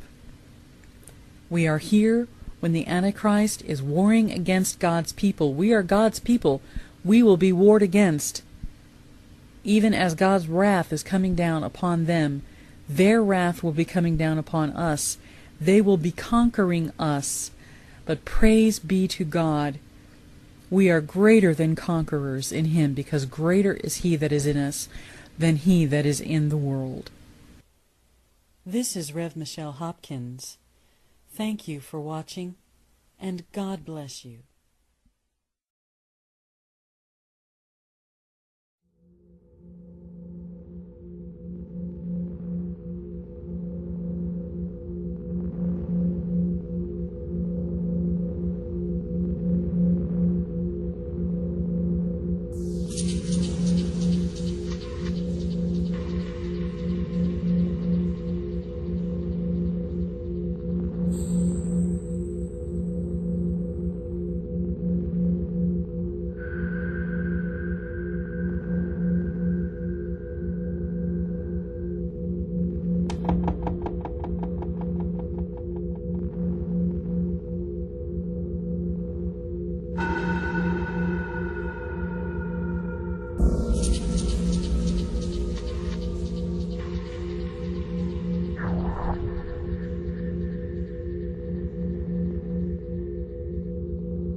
This is not supposed to scare you. This is only supposed to prepare you.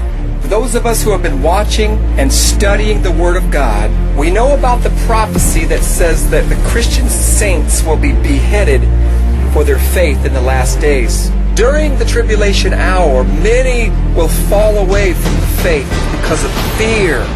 In fact, the very first ones thrown in hell are the fearful and cowards, Revelation 21:8. We are so close to the hour in which our faith is going to be drastically tested. They've passed the law saying that guillotines can now be used in America for capital punishment. I'm going to show you the law. I'm going to show you the scriptures. I'm going to show you everything you need so that you know that the hour is finally here. What are you going to do about it? Are you going to continue to live a lukewarm carnal life? Or are you going to do what Jesus said and lay your life down, pick up your cross and follow him while you still have time? Brothers and sisters, time is almost over. We don't have any more time. We're going to be judged very soon. We're going to be tested very soon. It's time to get serious about our faith and build up in the grace of God and stop wasting our time.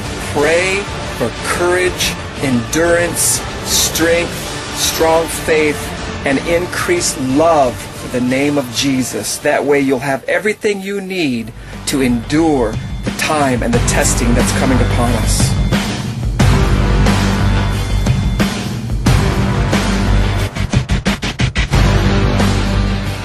Christian greetings, everyone.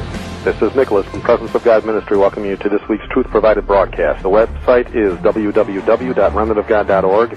So let's get right to it. Revelation 20, verse 4 says, "And I saw the souls of them that were beheaded for the witness of Jesus and for the word of God, and which had not worshipped the beast, neither his image, neither had received his mark upon their foreheads or in their hands." The prophecy clearly declares that some of the children of God that do not go along with the papacy's mark will find themselves at the business end of a guillotine. All too often, though, the argument arises, how can we, as a modern and more civilized people, use guillotines? I mean, would this not be barbaric as well as insane in today's age? After all, we're civilized, and execution methods of the Dark Ages are just plain outdated. Therefore, this must prove the prophecy of Revelation chapter 20 to be completely false, right? Well, you may want to suggest to those that speak such words that they should hold on to their hats. A couple of years ago, I made a statement that information had crossed my desk regarding the reality that thousands of guillotines were being stored on American soil. Not too long ago, I received word that the information received regarding the guillotines was not only accurate, it was actually being lobbied in Washington, D.C. to get them legalized for governmental use. Georgia and Montana as the recipients of these guillotines. 15 or 30,000 guillotines have been shipped to Georgia as well as Montana for safekeeping until such a time as they're needed. If it's true, what are they up to? Some of us may recall the video of a man being electrocuted in a Georgia prison facility. We know that if you do not place water on the sponge upon the man's head, his death will not only be prolonged and extremely violent, his head will actually ignite during the process.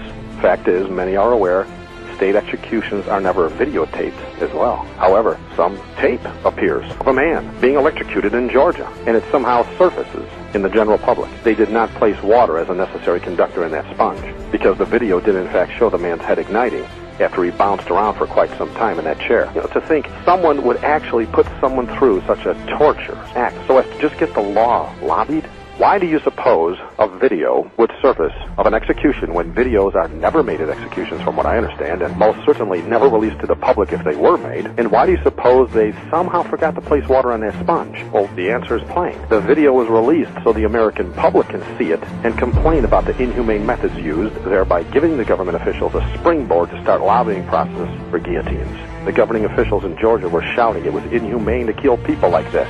The prophecy declares that some will be killed by guillotine, and that is what must occur. Not long ago, after that video surfaced, many state officials, including the governor of that state, started a massive campaign to stop executions by electrocution. But was their decided choice for execution, you ask? A no-brainer, huh? The guillotine. Now, some of you may be asking why we would have government officials lobbying for laws that would require guillotines as a way to kill those they deem worthy of death. And so the common sense question would be, of a non-believer, why? With our technology, with all our civilized ways, with all our humane laws, what would drive men to kill with such a thing as a guillotine? Money, money, money. That's right, folks. The almighty dollar bill is what they worship. They truly serve the god of mammon. We're living in an age when we see commercials on TV telling everyone in the USA to sign the backs of their driver's licenses so they can harvest our organs for profit. The doctors jump at the first opportunity to harvest your dead loved ones before they even have a chance to get cold on the table. Think of it. You can now get over $40,000 for one kidney. Imagine what an entire human body is worth. Why would guillotines represent the better option? Why don't they choose lethal injection as an alternative? I mean, it seems peaceful. Let's get back to common sense. Because the organs would be poisoned and not worthy of harvesting. Bottom line, you can't make money. What I'm about to share with you is an excerpt from Bill number 1274 in the Georgia House of Representatives. You can view the entire bill on the Georgia House of Representatives website. Notice how the bill lets the cat out of the bag as to why they wanted the guillotines in the first place. And it's not as they said when they brought it to the public's attention. This is Georgia House of Representatives, or 95-96 sessions, the House Bill 1274, Death Penalty Guillotine Provisions, Code Section 17-10-38-17-1044, Section 1. I'm just going to read you these two small paragraphs. It's from line 11 to 16, and then it jumps to 18 to 115. Nothing to it. It says, law, to amend Article 2 of Chapter 10 of Title 17 of the Official Code of Georgia annotated relating to the death penalty, generally so as to provide a statement of legislative policy to provide for death by guillotine, to provide for applicability to repeal conflicting laws, and for other purposes. Now listen to this paragraph. The General Assembly finds that while prisoners condemned to death may wish to donate one or more of their organs for transplant, any such desire is thwarted by the fact that electrocution makes all such organs unsuitable for transplant. The intent of the General Assembly in enacting this legislation is to provide for a method of execution which is compatible with the donation of organs by a condemned prisoner. The video that was released of the man in the electric chair declared quite boldly, this is inhumane. Did it not, for those of us that saw it? Yet we see here in the wording of the Georgia House Bill number 1274, their main concern is not whether or not it's inhumane. The bill states plainly, electrocution makes all such organs unsuitable for transplant. Think about how advantageous this beheading affords them. Our technology is such that these headless bodies can be kept alive indefinitely with the machinery that we have in our hospitals today, so as to assure the organs stay fresh. Let's imagine. Let me ask you. If you're in jail, for whatever reason, the government has put you there, and they decide you have to die, what choice of execution are you going to take? Seriously, what person in their right mind is going to say, fry me, I want to bounce around for a few moments in writhing pain? The prophecy declares the children of God will be jailed and executed by guillotine. And we see that soon that will be the case in Georgia. And quite honestly, I do believe they will not give the prisoners a choice on this anyway. When the money starts funneling in, death by guillotine will become mandatory. I mean, common sense again. Did they ever give people a choice not to be electrocuted in the past? So why would they let them decide in the future? For whatever reason they think of. Many of us will be indeed blessed with the wonderful opportunity to die a martyr's death for our Lord and Savior Jesus Christ. We'll have that blue ribbon around the base of our robe in heaven for eternity. And don't think it'll stop in Georgia. 30,000 guillotines is a bit much for one state. They always start somewhere and move on from there. So does anyone know how many large cities there are in the USA? Are there 30,000 of them? I truly don't know, but if you divide 30,000 guillotines by 50 states, you come up with 600 guillotines per state. And I know there's not that many big cities. I mean, you got Chicago, you got New York, you got LA, you got Miami, you got some big cities, but then you got some of the smaller cities like, say, Champaign, Illinois, or even Oak Lawn, Illinois, and stuff like that, But will they be used as a scare tactic? Well, yeah, sure. They're going to use it as a scare tactic. You better believe it. And by the way, how do you suppose Christians will end up behind bars? Sure, most of us will have fabricated crimes designed around us. There are certain crimes that they're going to put against us that we may be convicted of that we don't even know where they're coming from. And what are some of these certain crimes? Headline, national issue. One court for all the world. Now, this is an old article, of course, but it bears hearing at this point. A United Nations meeting in Rome is wrapping up 5 weeks of work on a proposed international criminal court. The new court would have worldwide jurisdiction and could investigate, indict, hold, try, and punish those who committed certain crimes. The proposed international criminal court would subject Americans to a New World authority. Why are they so vague about the certain crimes? And what do you suppose a certain crime would be for Rome? From Joshua Strong's book, Our Country, chapter 5, paragraphs 2 to 4, it says, the Archbishop of St. Louis said this, heresy and unbelief are crimes. But anyway, the article says, here, heresy and unbelief are crimes, and in Christian countries, as in Italy and Spain, for instance, where all people are Catholics, and where the Catholic religion is an essential part of the law of the land, they are punished as crimes. Every cardinal, archbishop, and bishop in the Catholic Church takes an oath of allegiance to the Pope, in which occur the following words, heretics, schismatics, and rebels to our said Lord the Pope, or his aforesaid successors, I will to my utmost persecute and oppose. The Vatican has the one world court. The Vatican has the one world church. And the people of God will be arrested for certain crimes. And the United States of America will do exactly as prophecy said it would. It will help Rome kill the Christians and enforce the mark of the beast. And of course, many of us will choose death. Many of us will choose death. Many of us will choose death over denying the truth we know in Christ. Praise God.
Good morning, everybody. This is April 16th, 2015, and I'm Cindy K. Courier. And it is a rainy day here at Lake Norman, but it's a little chilly, so it's still pretty out there on the lake. I want to thank all of you who have written and provided input on the Articles of Confederation for the Res Publica for the United States of America, and we've gotten some great input below the videos. Really good input in a Facebook group called Living Without Money, which I'd like to invite you to join. Also, some good discussion in the Skype room and via email. So let me give you all that information so that you can join these discussions. Of course, below this video, which would probably be the easiest if you're watching this, rise.together is the Skype contact. cindyk@gmail.com is my email. And what's the other one? I don't remember, but the website to go to look at the articles is AmericanLawOfTheLand.com, and click on Articles of Confederation. And you'll see, if you click on the link, you'll see the latest draft. And I also want to thank you for subscribing. While we were sleeping, we hit 1,000 subscribers to this channel, so thank you. Okay, I got an email from someone yesterday who asked not to be identified. He didn't say much. He just asked a question that got me really thinking. He wanted to know if I related the Walmart closings in the Southwest that we talked about yesterday to the tunnels. And to be honest with you, I knew about tunnels and I knew about the Walmart closings, but there were some other things about Walmart that I didn't know. And so I want to thank you, you know who you are, that prompted this investigation. This morning I decided to enter 3 words in a Google search: Walmart, DHS, and tunnels. And I want to share with you now what I came up with.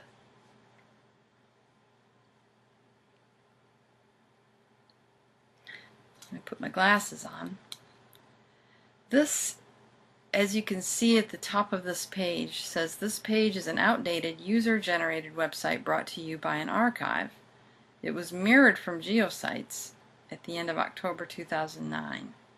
For any questions concerning this page, try to contact the respective author, and they give a site here. It says the official Walmart tunnels of Paulding County investigation.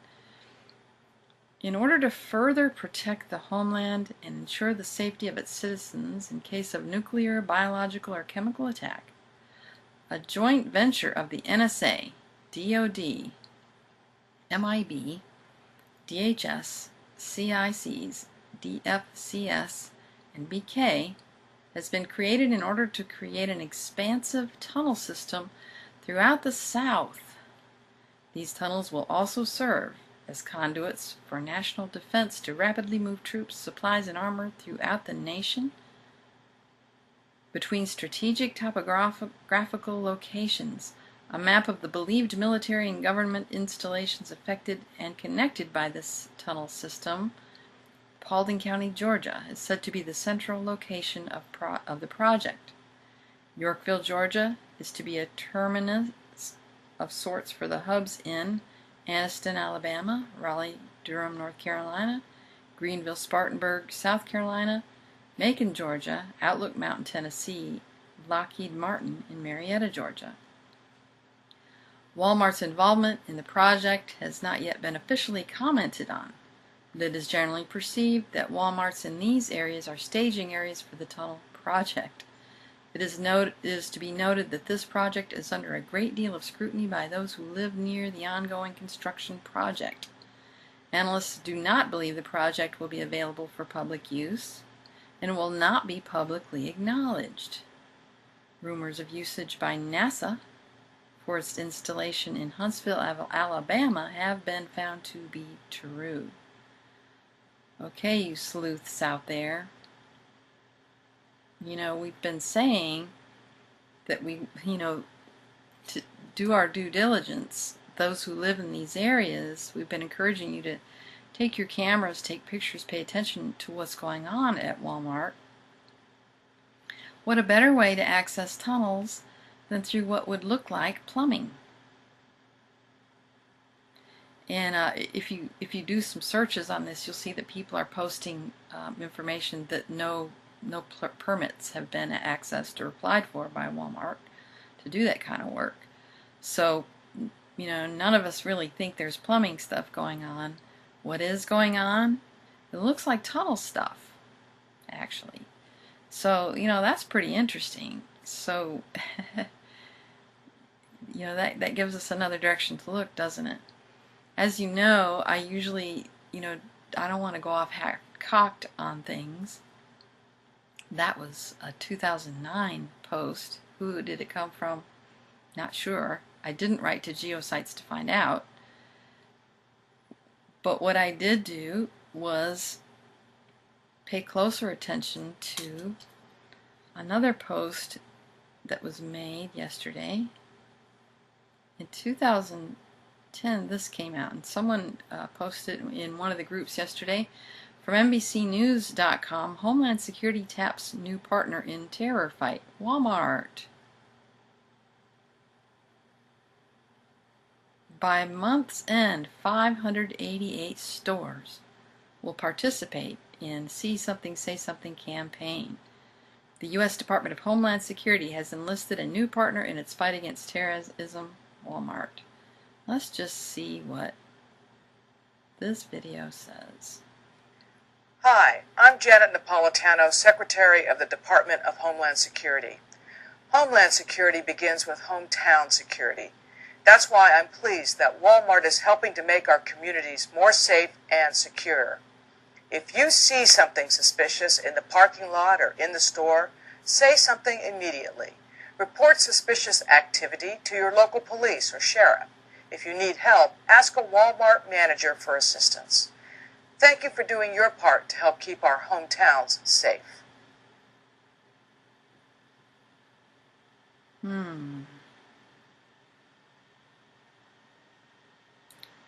Down here in this article it says Fogelman, I guess he's a Walmart guy, said employees won't receive any special training as part of the program, but Walmart managers do work closely with local police. Okay. So I'm going to put this link below the video so you can check out that article as well as the link to this. Let's take a look. We want to take a look at some of these tunnels here. This was posted by the Kim Rob on March 7th, 2013.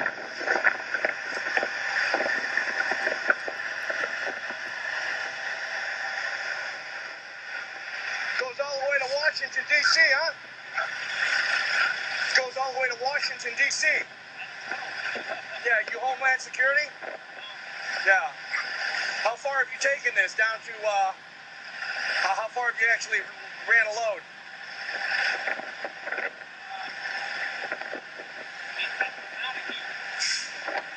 100 miles? Up to Maine? No shit. How many miles do you think that is?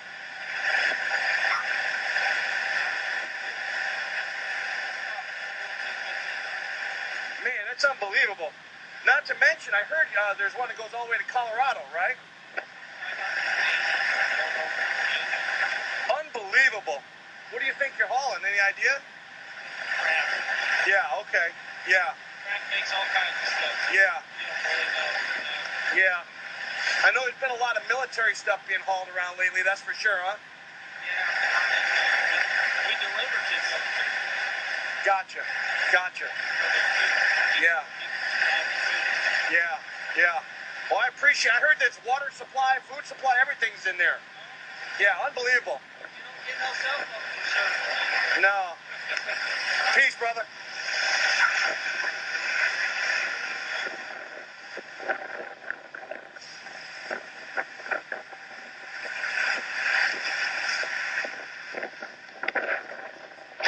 basically, you got an underground roadway system here that runs all the way to Maine, to Washington, D.C., to Colorado.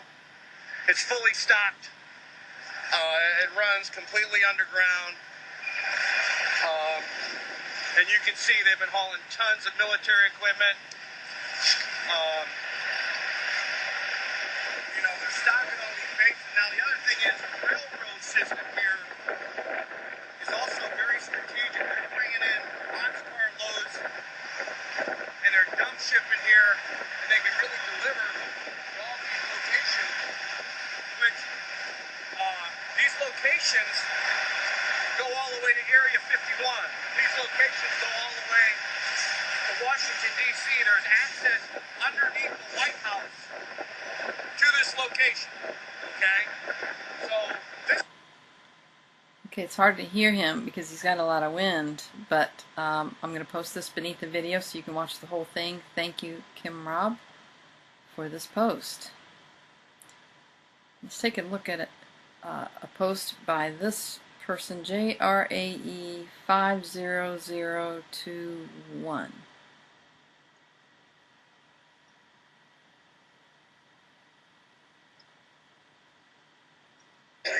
He thought he had been to every single base in America, right? And then he got contracted to do a truck haul for some top secret stuff.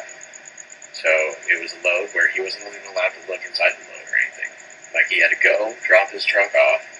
And while this video is going, by the way, I'm going to show you images from this video. They don't go together, but I'm going to put them together to save time and just to give you an image to watch. This is a still while he's talking. So let's continue. Like the night before, and then come back the next morning and pick up his truck all loaded up and sealed, and he had all this like documents and stuff. And they told him that he had to go out to a place called Iran, Texas, with 2 A's, right? And they said turn off on this turn off, and it was like 178B. It wasn't even to a street. Pretty cool stuff.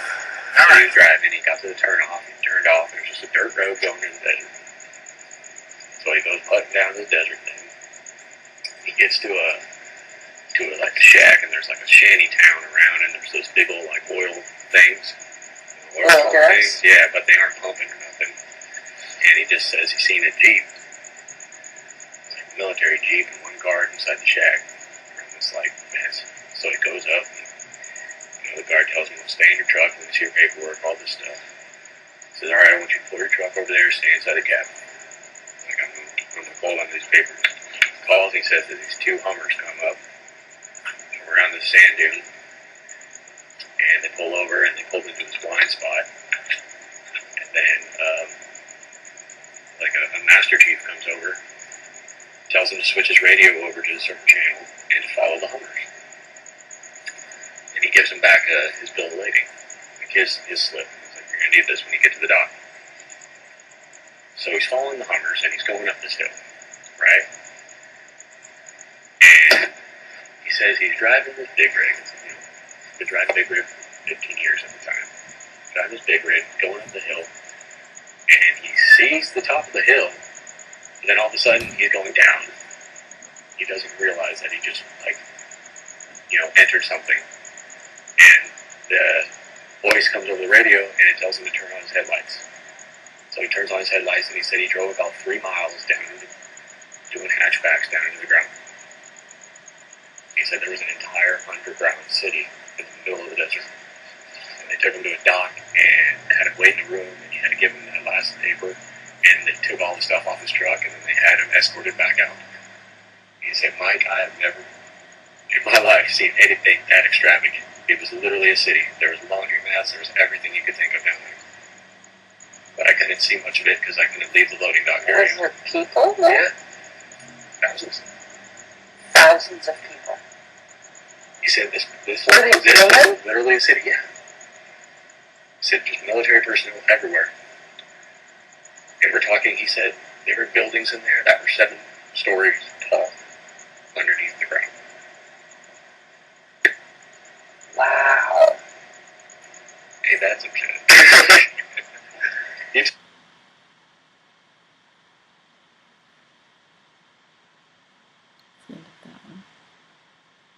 Menace Society.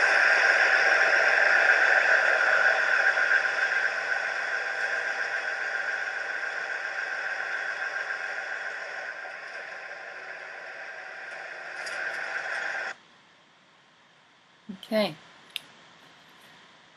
Pretty interesting, eh? Yeah, I think so. So that gives us some more to investigate.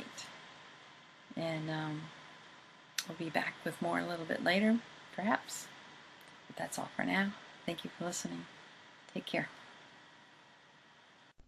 Well, when it comes to this Walmart mystery and all the suspicions surrounding it and the excuse that plumbing's going on at 4 or 5 of these different facilities has brought a lot of questions up, and a lot of people have been digging here and there to see what they can come up with. I want to give a shout out to everybody out there, Rise Together, and those on Twitter that help share these links. This information is being brought up that Walmart has been in this special kind of partnership in this war against terror with DHS.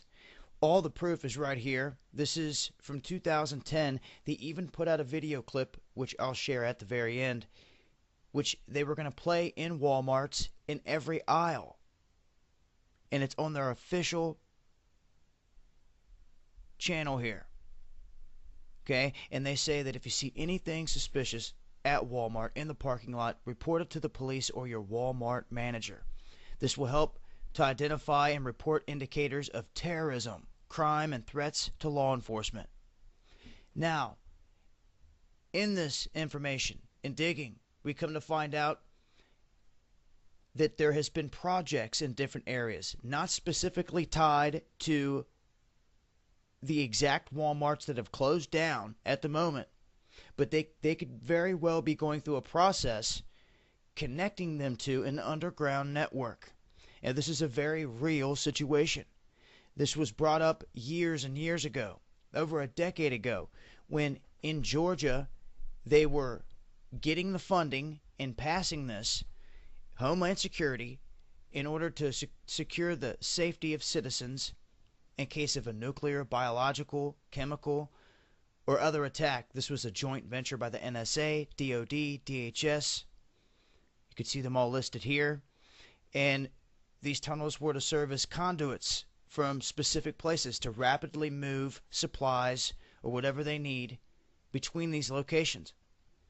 Now, there was big-time facilities listed right here, but the main one being in Georgia because it was center to everything. It was to be the main hub. Now you have all this information here talking about these underground connections to these Walmart facilities. And you even have the discussion and the feedback. I'll leave all this here. But this basically talks about installations in Anniston, Alabama, another one in Georgia, Lockheed in Marietta, Lookout Mountain in Tennessee, Greenville, Spartanburg, South Carolina, and Raleigh, Durham, North Carolina areas. And this Paulding, Yorkville area was the first location that this was going to kick off at. Now, I've left links here so you guys can come back and read up on all the details. But at this point, if there's anything big time going on, the only way that we're going to know for sure is to have people on the ground watching these Walmart facilities and filming to see exactly what's going on. Are there certain Walmarts out there that have underground connections? Well, no doubt. I wouldn't doubt it one bit, especially now that we know the DHS over the past decade has had this deal with not only Walmart but other big sports stadiums and places like that and businesses. This has been Dabu 7. Eyes open. Hi, I'm Janet Napolitano, Secretary of the Department of Homeland Security. Homeland Security begins with hometown security. That's why I'm pleased that Walmart is helping to make our communities more safe and secure. If you see something suspicious in the parking lot or in the store, say something immediately. Report suspicious activity to your local police or sheriff. If you need help, ask a Walmart manager for assistance. Thank you for doing your part to help keep our hometowns safe. Hi, everybody. This is Lisa Haben, and I've got lots of important information that I want to cover with you today, so I just want to jump right in. But here's the headline: a storm coming and all hell to break loose in 2015. If not, why are the elite preparing with FEMA camps? And I'm going to show evidence for this. Martial law as well. UN gun grab, that's your arms treaty. If you have not heard of that, that's going to be signed on Christmas Day. And climate chaos. And I've got a shocking statement from the French foreign minister of a massive warning on that. So just hang with me as we dive in. All right, so here's our first article I want to cover, and it's patriotnetdaily.com, and we're going to sit here for just a little bit.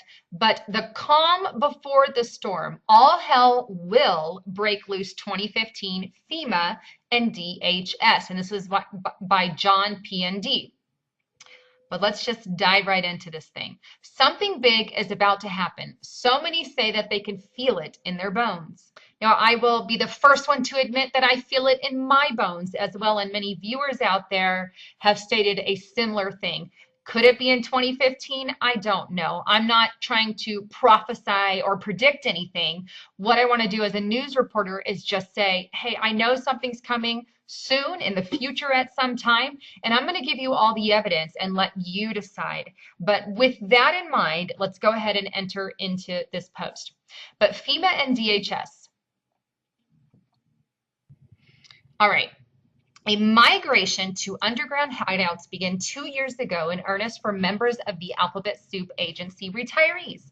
I knew one of these refugees personally, and he pointed to 2015 as the time when he anticipated that all hell was going to break loose. I wrote an article about the defaction of my FEMA contact, his family, and like-minded individuals from FEMA and DHS almost 2 years ago. Pastor Lindsey William recently sent me an email regarding a survival tip for the difficult times ahead. Pastor Williams has been a guest on my show several times, and I sent him back an email asking when he would like to come back on my show. He responded that he has stopped doing interviews. His message indicated it is almost time to stop talking and to start preparing for some very dark days. How do I know? Some of my very best contacts have told me that it is time to stop warning the people because it is now time to start hiding from the wrong people. My initial reaction is to not believe them, but there are too many well-placed sources to not take seriously. So let's just pause right there. First of all, obviously, we know he's stating, hey, it's time to stop talking about it and start taking actions to prepare for these things that are coming up. And I know personally, I have inside people as well who are warning that these things are in our near future. So we just need to have a heads up and start taking everything seriously. This is the warning they are giving us on Patriot News Daily. But it goes on. Jim Marrs saw the warning on the wall 5 years ago. In a December 9th, 2012 interview on the Common Sense Show, Jim Marrs discussed how approximately 400 to 500 top-level bankers have left their position and have gone into seclusion. Now, let me just stop right there before I move on. This is 100% fact. I did a post just this week about bankers that have either committed suicide or bankers that have left their positions, gone into hiding and things like that. If you want to check that out, you can go to my YouTube channel, but let's go on. Marrs reminded my listening audience of how the elite have developed seed vaults, which only they have access to. Marrs was clearly alluding to the fact that some very bad events are coming, and the global elite are aware of it and are moving to meet the threat.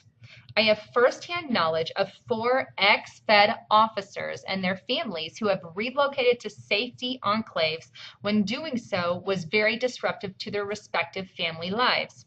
Increasingly, it is looking like some major events is and are coming, and persons with inside information are attempting to remove themselves from harm's way. Jim Mars will be a guest for 3 hours, and he gives on December 7th, 2014, to discuss this and other issues. Pause right there.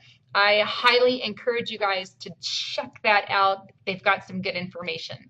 But going on, another media friend of mine, Paul Martin of Revolutionary Radio, has been repeatedly telling me that several key contacts of his from various alphabet soup agencies, as well as other military, have or are leaving the country in anticipation of what is coming. In the past 2 weeks, I have had a number of phone calls from media people who are telling me that their sources are repeating the same mantra, or they are just dropping off the radar.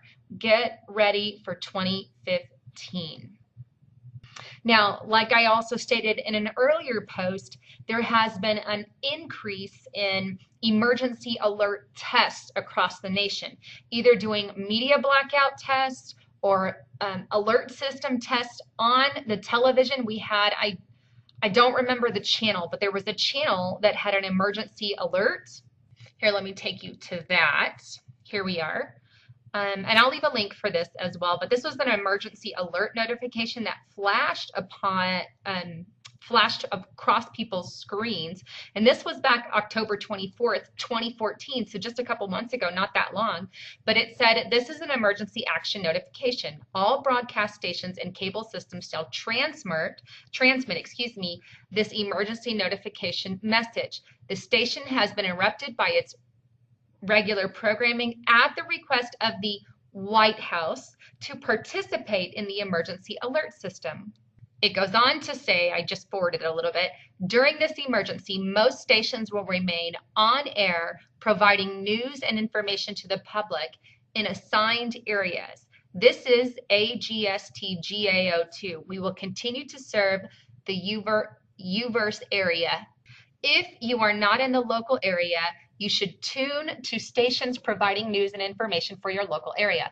You are listening to the emergency alert system serving the UVerse area. Do not use your telephone. The telephone lines could be kept open for emergency use. We interrupt our programming at the request of the White House. Anyhow, that is kind of the gist of it right there. So going back, now that's not the only emergency alert test that we've had. We had, like I said, the one that I got a phone call for. And this I showed on my YouTube video, probably one or two YouTubes back. But basically, I had an emergency communication red alert test. And it was done in my entire town, not just here, but our entire town. And these tests are apparently being conducted all across America in different counties and whatnot. And obviously, they've been performed all throughout time, but there does seem to be an uptick in these particular emergency communications, because I've owned my own house for, I don't know how long, but around on or below 15 years-ish, I've owned my own home, and I've never had this happen, and just recently this has happened to me. So we have all these emergency alerts being broadcast by TV, on television, on internet, where they're doing media blackout. I did show you guys in a post earlier that they went on a rampage and blacked out media for a couple of hours. These are tests that they're doing to prepare for something in advance. Now let's go on. We are in the calm before the storm period. And it states, the late summer and early fall were abuzz with the latest rumors about Ebola. Many of us in the independent media spent countless hours debunking the misinformation putting out by the CDC, e.g. the existence of a previous vaccine, the fact that it is airborne, etc. And just as soon as the Ebola stories peaked in October, somebody in the MSM flipped a switch and virtually all meaningful reports disappeared from the news. Why? Good question. The reason for Ebola's disappearance from the media is simple. It was Christmas shopping time. Makes a lot of sense. America has become a service economy. Most of the retail shopping for the year happens between Halloween and the end of the year. The financial success tied to the Christmas shopping is based upon the fact that people must trust that it is safe to go out into the public. If the public perceived that Ebola could be contracted by going out in public, the Christmas shopping season could be stopped in its tracks and globalist corporations would not be able to maximize profits. However, this is all about to change. So let's just pause for a moment. I have to say that I agree with him 100%. One of the reasons that we felt this pause in the Ebola information is because they wanted us not to be afraid and to get out there and shop, which is exactly what America did. And we went about our Black Fridays as normal, so to speak. He goes on, what was the Ebola scare all about? Many mistakenly believe that the Ebola scare has been mitigated and nothing could be further from the truth. Isn't it interesting that we never saw a toxicology report about the so-called victims of Ebola? When some of these victims somehow recovered against all odds, these people were kept away from the media. Why? Many of us have privately concluded that we in the U.S. are not dealing with traditional Ebola. What we are dealing with in the U.S. has something designed to give the impression that we are on the verge of an Ebola pandemic in the U.S. Why would the CDC go through such an elaborate charade? The answer is quite simple. The appearance the U.S. was on the verge of the Ebola pandemic gave rise to the governmental preparations that would not raise an eyebrow from an unaware public. And what preparations am I talking about? I am talking about martial law preparations, which could easily be morphed from a form of medical martial law to politically motivated martial law related to not only a pandemic, but to an economic collapse. And believe me, if Ebola or some other dangerous pathogen makes its way into mainstream America, the economy will collapse because people will not be eating out, shopping, attending sports events and concerts, and the service economy as we know it will crumble in a matter of days. Let's pause right there. I agree. You know, I don't necessarily know if Ebola is what it is that's going to crumble our economy. I guess time is going to be the ultimate factor, but I guess it's there. And in a moment, I'm also going to give you a shocking statement from the French foreign minister about a bold statement he said about something that could be hitting us sometime in September. So make sure you're hanging out for that, because there's just a lot of things that are coming at us, and I want to make you aware of all of it. And like I said, Ebola is definitely one of those on the forefront, and they are planning with martial law. This is 100% fact. Now, if you aren't aware of the Arms Trade Treaty, let me take you there. All right, so here I am on United Nations Office for Disarmament Affairs, and yes, this is a legit organization. Sadly, it's part of the UN, as you can see here. But they have an arms treaty that will enter into force on December 24th, 2014. Merry flippin' Christmas, everyone. You know something is bad when they sign it on a holiday or they enter it into force on a holiday. This throws up a lot of red flags for me. All right, so let's check this thing out. Here's the actual document. I will leave links, as I always do, but basically here are some of the objectives and purposes, but it's to establish the highest possible common international standards for regulating or improving the regulation of an international trade in conventional arms. Basically, they want a world treaty of sorts that has to deal with the trading of arms. So there will be limitations on arms internationally. You know, it's not a full-fledged gun grab, so to speak, but it is putting certain limitations on the trading of arms and whatnot. It is not good. If you get a chance, I would highly recommend you reading over it. But here's further stuff that it says: to prevent and eradicate the illicit trade in conventional arms and prevent their diversion. The purpose of contributing to international and regional peace, security, and stability, reduce human suffering. See, they always use it as a cause to protect humanity, when we all know that guns protect us. They don't keep us from suffering like they are trying to promote. I'm a big Second Amendment, pro Second Amendment gal. But it goes on promoting cooperation, transparency, and responsible action by states parties in the international trade in conventional arms, thereby building confidence among state parties. But it goes on to say what exactly this includes is, as you can see, it also includes your small arms and light weapons. But that kind of gives you an idea of what this thing is on. But this is not good news for us. This tells me that their goal, obviously, especially considering they have a division of the United Nations 100% devoted to disarmament of the world, so to speak, and specifically they want to do that here in America. But this tells me that one of their goals is to de-arm us so they can have ultimate control. Because how do you control the people? You take away their weapons. You have a Stalin style, Hitler style, Mao style rule. Disarm the people and the government basically will take over. So this is not something that you ever want to support, but this is a big issue coming up December 22nd. If you have not heard of that, now you have that information. Going back.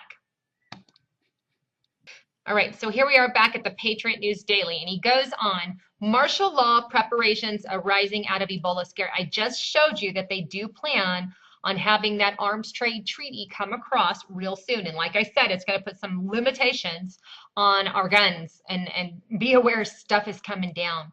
By this point in the article, some are saying that, okay, Dave, name some sources, something concrete that we can wrap our minds around. And I just showed you something concrete. And these people are correct in demanding as much concrete information as possible. I agree.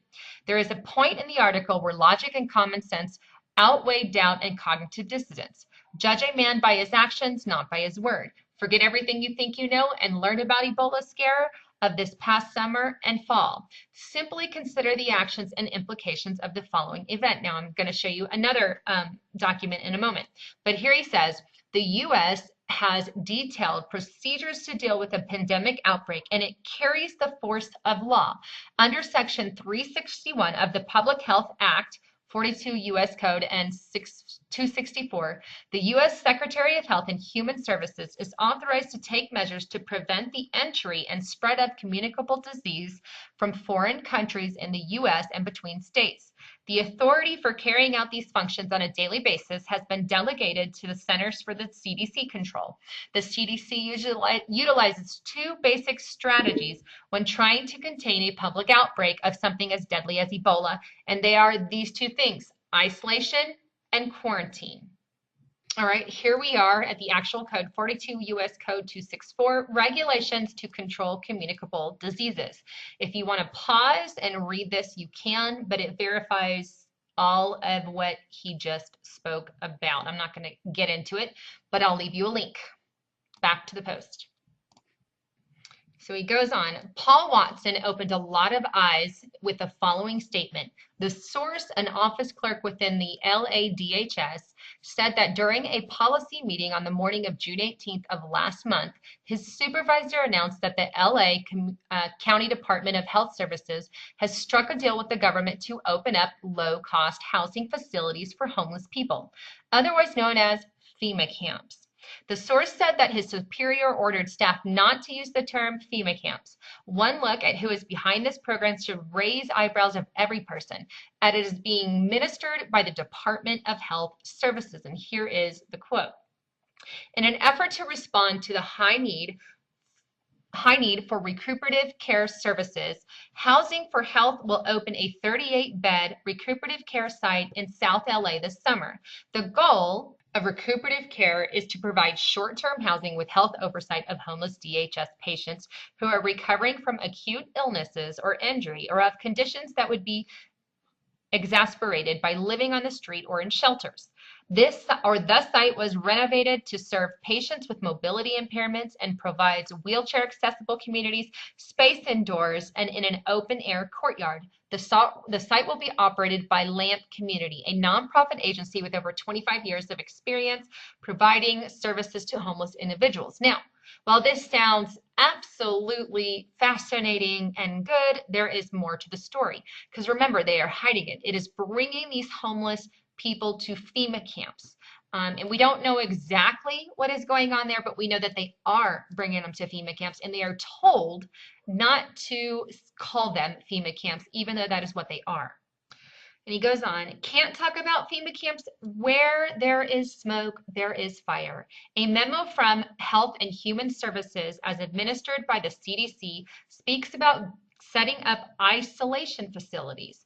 Todd Stearns, Fox News contributor and talk show host, has interviewed unidentified sources, including doctors, nurses, and counselors, who say that while working with the new illegal immigrants at the Lackland Air Force Base in San Antonio, Texas, and he found that these civilian employees are being threatened by the East Germany Stasi contingent of the Department of Health Security with prison if they report how bad the health conditions are and how much at risk American public is being placed under. Keep that in mind. We are taking people to these places, but they are told they're not allowed to talk about it with the threat of imprisonment. Now, here's an excerpt from his report from Stearns' Fox News. We have so many kids coming in that there was no way to control all of the sickness. All this stuff coming into our country, she said. We were very concerned at one point about strep throat going around the base. Both the counselor and the nurse said the superiors tried to cover up the extent of the illness. When they found out the kids had scabies, the charge nurse was adamant. Don't mention that. Don't say scabies, the nurse recounted. But everybody knew they had scabies. Some of the workers were very concerned about touching things and picking things up. They asked if they should be concerned, but they were told not to worry about it. Kind of like we're told with Ebola and other things that come out and about. Now, sorry about that. The Stearns report issued an ominous warning, and he said, my sources say America should be very concerned about the secrecy of the government camps.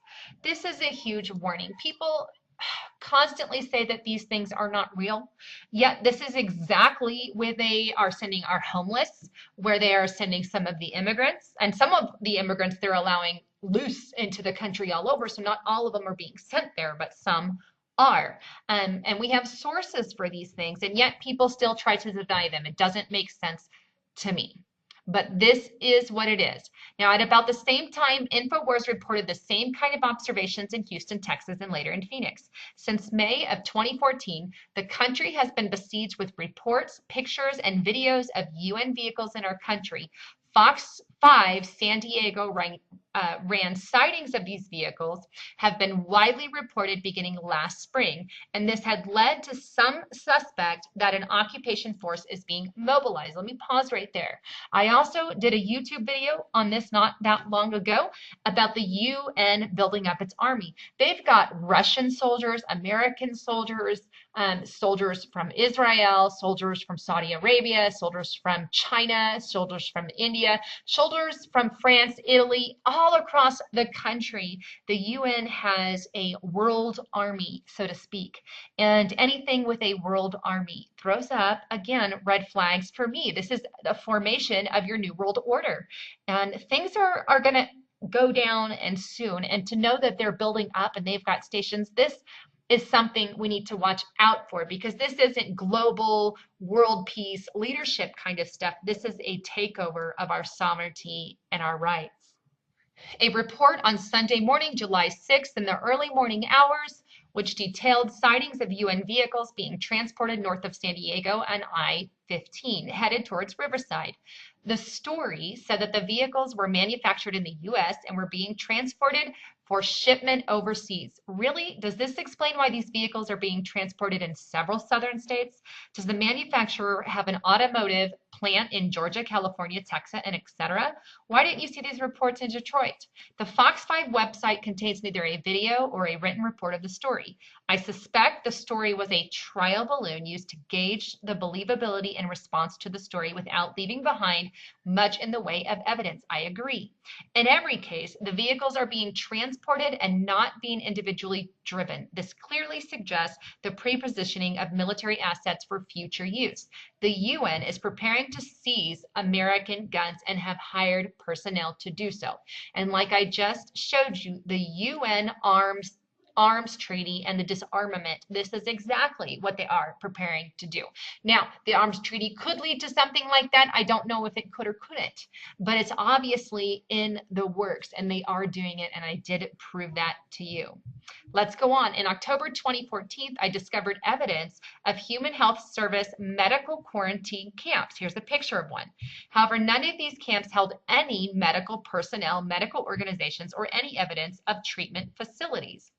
During the Ebola crisis, we learned that in the event of a pandemic, the Secretary of Human Services would assume operation control of the federal emergency public health and medical response. In the event of a pandemic outbreak, the HHS will order the quarantining of Ebola sufferers or any other pandemic, so to speak, and the transport of the same to detainment camps. The mass transportation of Ebola victims to quarantine camps is referred to as ambulance services, and it is a euphemism for transporting sick people to a death camp. Now, he has found evidence supporting these claims in a federal document called Emergency Support Function 8. Let me show that to you.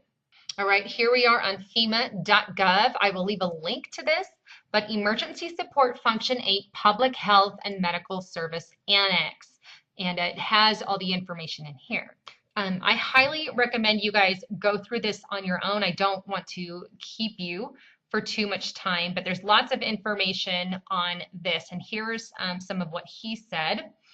ESF 8 support agencies are responsible for maintaining administrative control over their respective response resources after receiving coordinating instructions from HHS.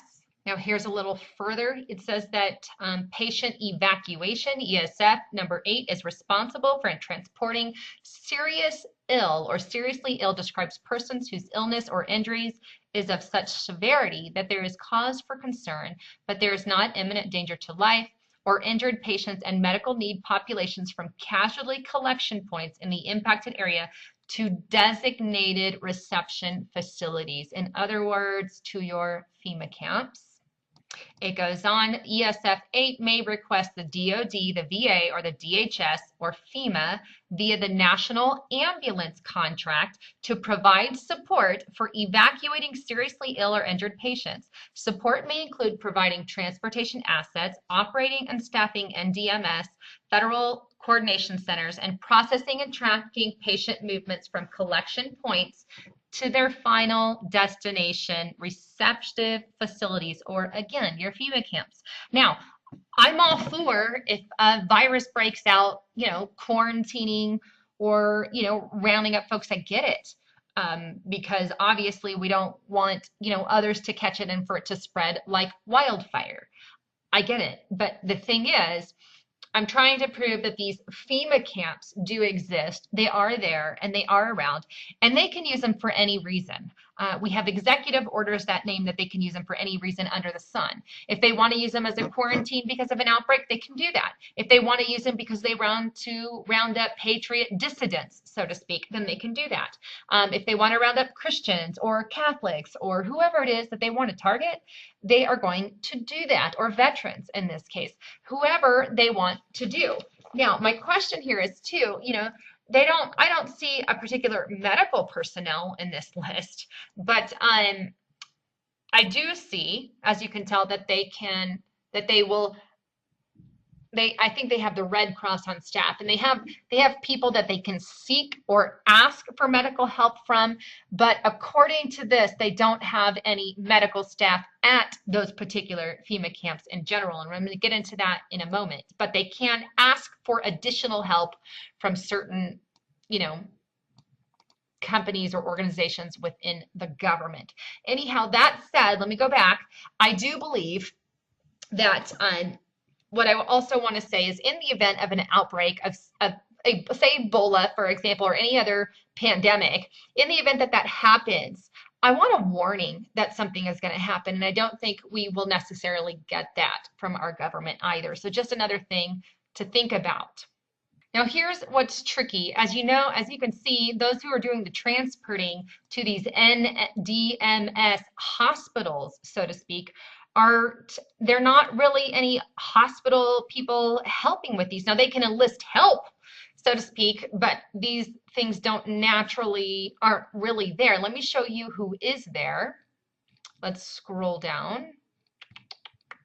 And it's this, supporting agencies, Department of Agriculture. What they have to do with that is way beyond anything I can think of.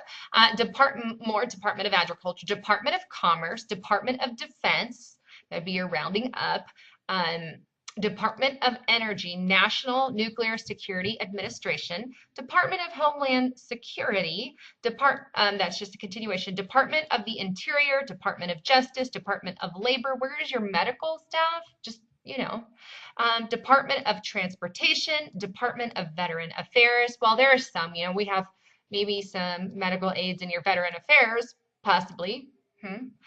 Coordinates with participating NDMS hospitals to provide incident-related medical care.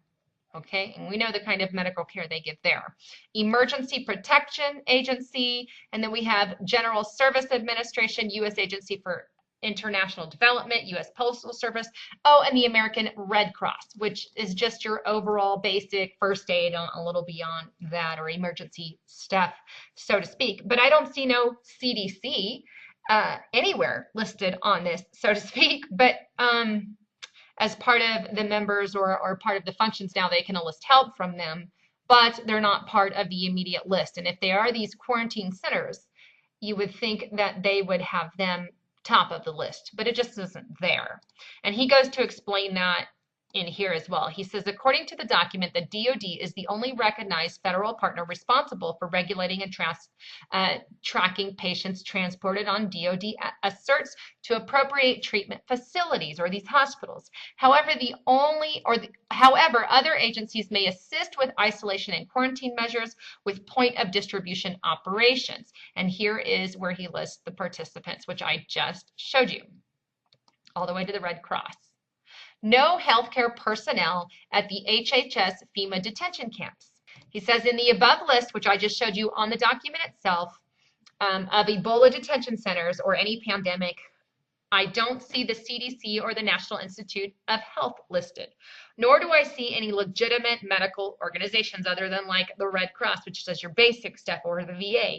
I don't even see the presence of any volunteer medical organizations such as Doctors Without Borders. Does anyone else find it disturbing that the transport of very sick people will be conducted and the end point is devoid of any medical treatment organization and or facilities? It's interesting to know that. Now, like I said, I did find that they can enlist the help, so to speak, but it's not fully on there. There is not one shred of evidence that these camps are intended to treat or even make comfortable people who will contact Ebola or be exposed to Ebola or any other disease. The most disturbing thing is that these camps will be death camps for relatively healthy people. If you are a person who is unlucky enough to be discovered to have asthma, maybe you just aren't with Ebola or whatever, or merely be temporarily suffering from congestion in one of the lungs from allergy or a simple cold, you might find yourself in one of these ambulance services or buses or planes to a quarantine camp to your final destination. And he goes on to list Executive Order 13592. And he says any medical detention camp that does not have medical organizations is a concentration camp by any other name. The pre-positioning of these asserts for use in 2015 was the intention of the Ebola scare. Now, we could see a lot of things coming in 2015. I'm not sure what the new year will hold, only time will tell. But we have a calm coming before a storm possible. We know FEMA camps exist. We know quarantines are real. We know Ebola can break out as a pandemic. We know the economy could collapse. We know also that they're setting up an arms trade treaty and there could be issues with that. But one more breaking bit of information that I want to show you is from the French foreign minister. Let me show you that clip, who made a shocking statement that will blow you away. And I want to close with this because I think it's imperative. Now, I'm going to leave a YouTube to this, but it's French foreign minister. He says this: 500 days is what they have in order to avoid climate chaos. Now, I don't exactly understand why he said that or what he meant by that, but let me play the clip for you. Now, he said this May 13th, 2014. Let me just play it real quick. We have 500 days to avoid the climate chaos. very important issue of climate change, climate chaos, and I said that we had 500 days to avoid climate chaos, and I know that President Obama and John Kerry himself are committed on this subject, and I'm sure that for them, with a lot of other friends, we should be able to reach a success in this very important matter. All right, so there you have it. If you haven't heard this before, you need to hear it. But basically, if you weren't able to understand him, he says we have 500 days to avoid climate chaos. He did not expand on this, but he was with John Kerry when he made the statement. Now, what on earth does that mean? I have no idea. I know people have talked about, maybe it's an asteroid. I don't know. I'm not saying that I agree with that either.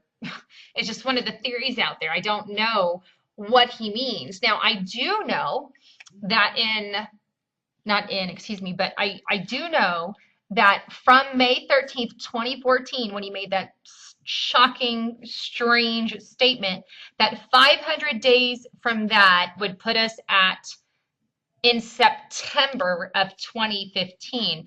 Now, some things to think about is we all know that the fourth blood moon is coming September 28th in 2015. Not saying anything will happen. I am just pointing out what I know. We also know that the Day of Atonement, the Israeli holiday, also takes place September, right at that same time that he's saying 500 days. So we have a blood moon in September, we have the Day of Atonement in September, and also our Jubilee year is that year. And all these things are just crazy if we add that together. So I'm just kind of asking the question, what the heck is he talking about? I don't know. But September is definitely a month I'm just going to be keeping an eye on to know that we've got our blood moon, we've got our Day of Atonement, we've got our Jubilee year, and then we have the French foreign minister saying that right around that time, we need to avoid climate chaos, whatever that means. Anyhow, I wanted to give you guys all the facts and just kind of inform you about everything that is going on, and you guys can do with the information what you will. Anyhow, this is Lisa Haven signing off. Firing. Where you at? Approach into 27. Engage. Cover 1 up 0. 3 Alpha, you are hitting the guys, the RPGs right now.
Greetings, citizens of the world. There's been a lot in the news lately, from threats of war, to future space endeavors. Two very different ends of the spectrum with vastly different consequences for humanity. While politicians bicker over power plays by opposing nations here on Earth, we continue to face many threats from beyond this world. The unfortunate truth is that while our generation may survive the next 100 years, it's only a matter of time till humanity as a whole faces catastrophe on a global scale. We occupy one tiny world, around a single star out of billions, in a single galaxy out of trillions in the observable universe. That alone shows how fragile our species really is. Thus we come to a realization, and an inevitability: Earth cannot remain our only home forever. some of the voyagers we set forth to the farthest reaches of the galaxy will lose contact with us, and we'll never hear from them again in our lifetime. Nevertheless, our legacy will live on through them as they colonize new worlds across the stars. While we can ensure the survival of humanity through migration and colonization, we can also help ensure the survival of Earth through unification. As we unite to explore other worlds, we'll in turn find ourselves securing our own. Earth will always be our home world, and as such it will always hold a special place in our hearts.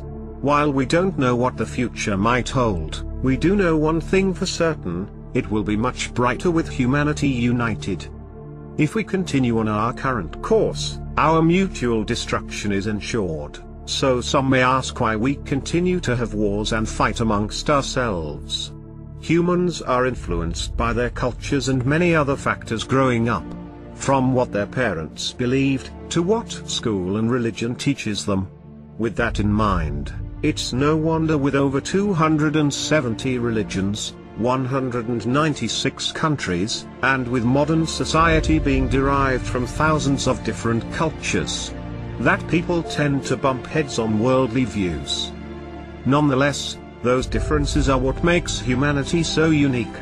Rather than being used to divide us, they are precisely what should be bringing us together. From art, to food, and even technology, those differences in culture make humanity. And that's what should be celebrated. Every year we do share in a celebration. People from all over the world come together to celebrate the new year. We stand together and share in our cultures, and for one day we are united as a planet. Now we must channel that same energy and use it into coming together again, not for personal gain, not for the promise of money or fame, but to embark in the greatest journey humanity has ever made. It took just 12 years to go from launching the first artificial satellite, to landing humans on the moon and returning them back to Earth safely. In the 43 years since Apollo 17, humanity has never gone back, nor accomplished a greater manned mission. Not for a lack of money, nor a lack of technology, but because priorities changed and collectively humanity no longer has the drive to venture beyond Earth. With that being said, the direction and future of humanity itself is on the line, and our priorities must be clear. Due to the theory of special relativity, interstellar travel is possible within our lifetime, and entirely doable with technology that on a much smaller scale already exists today. Therefore the choice is now entirely up to you. Will we unite as a species to ensure the survival of the human race, and boldly explore the unknown? Or will we continue to fight each other and play Russian roulette until all the chambers are loaded? We are anonymous. We are legion. We can forgive, though we shall never forget.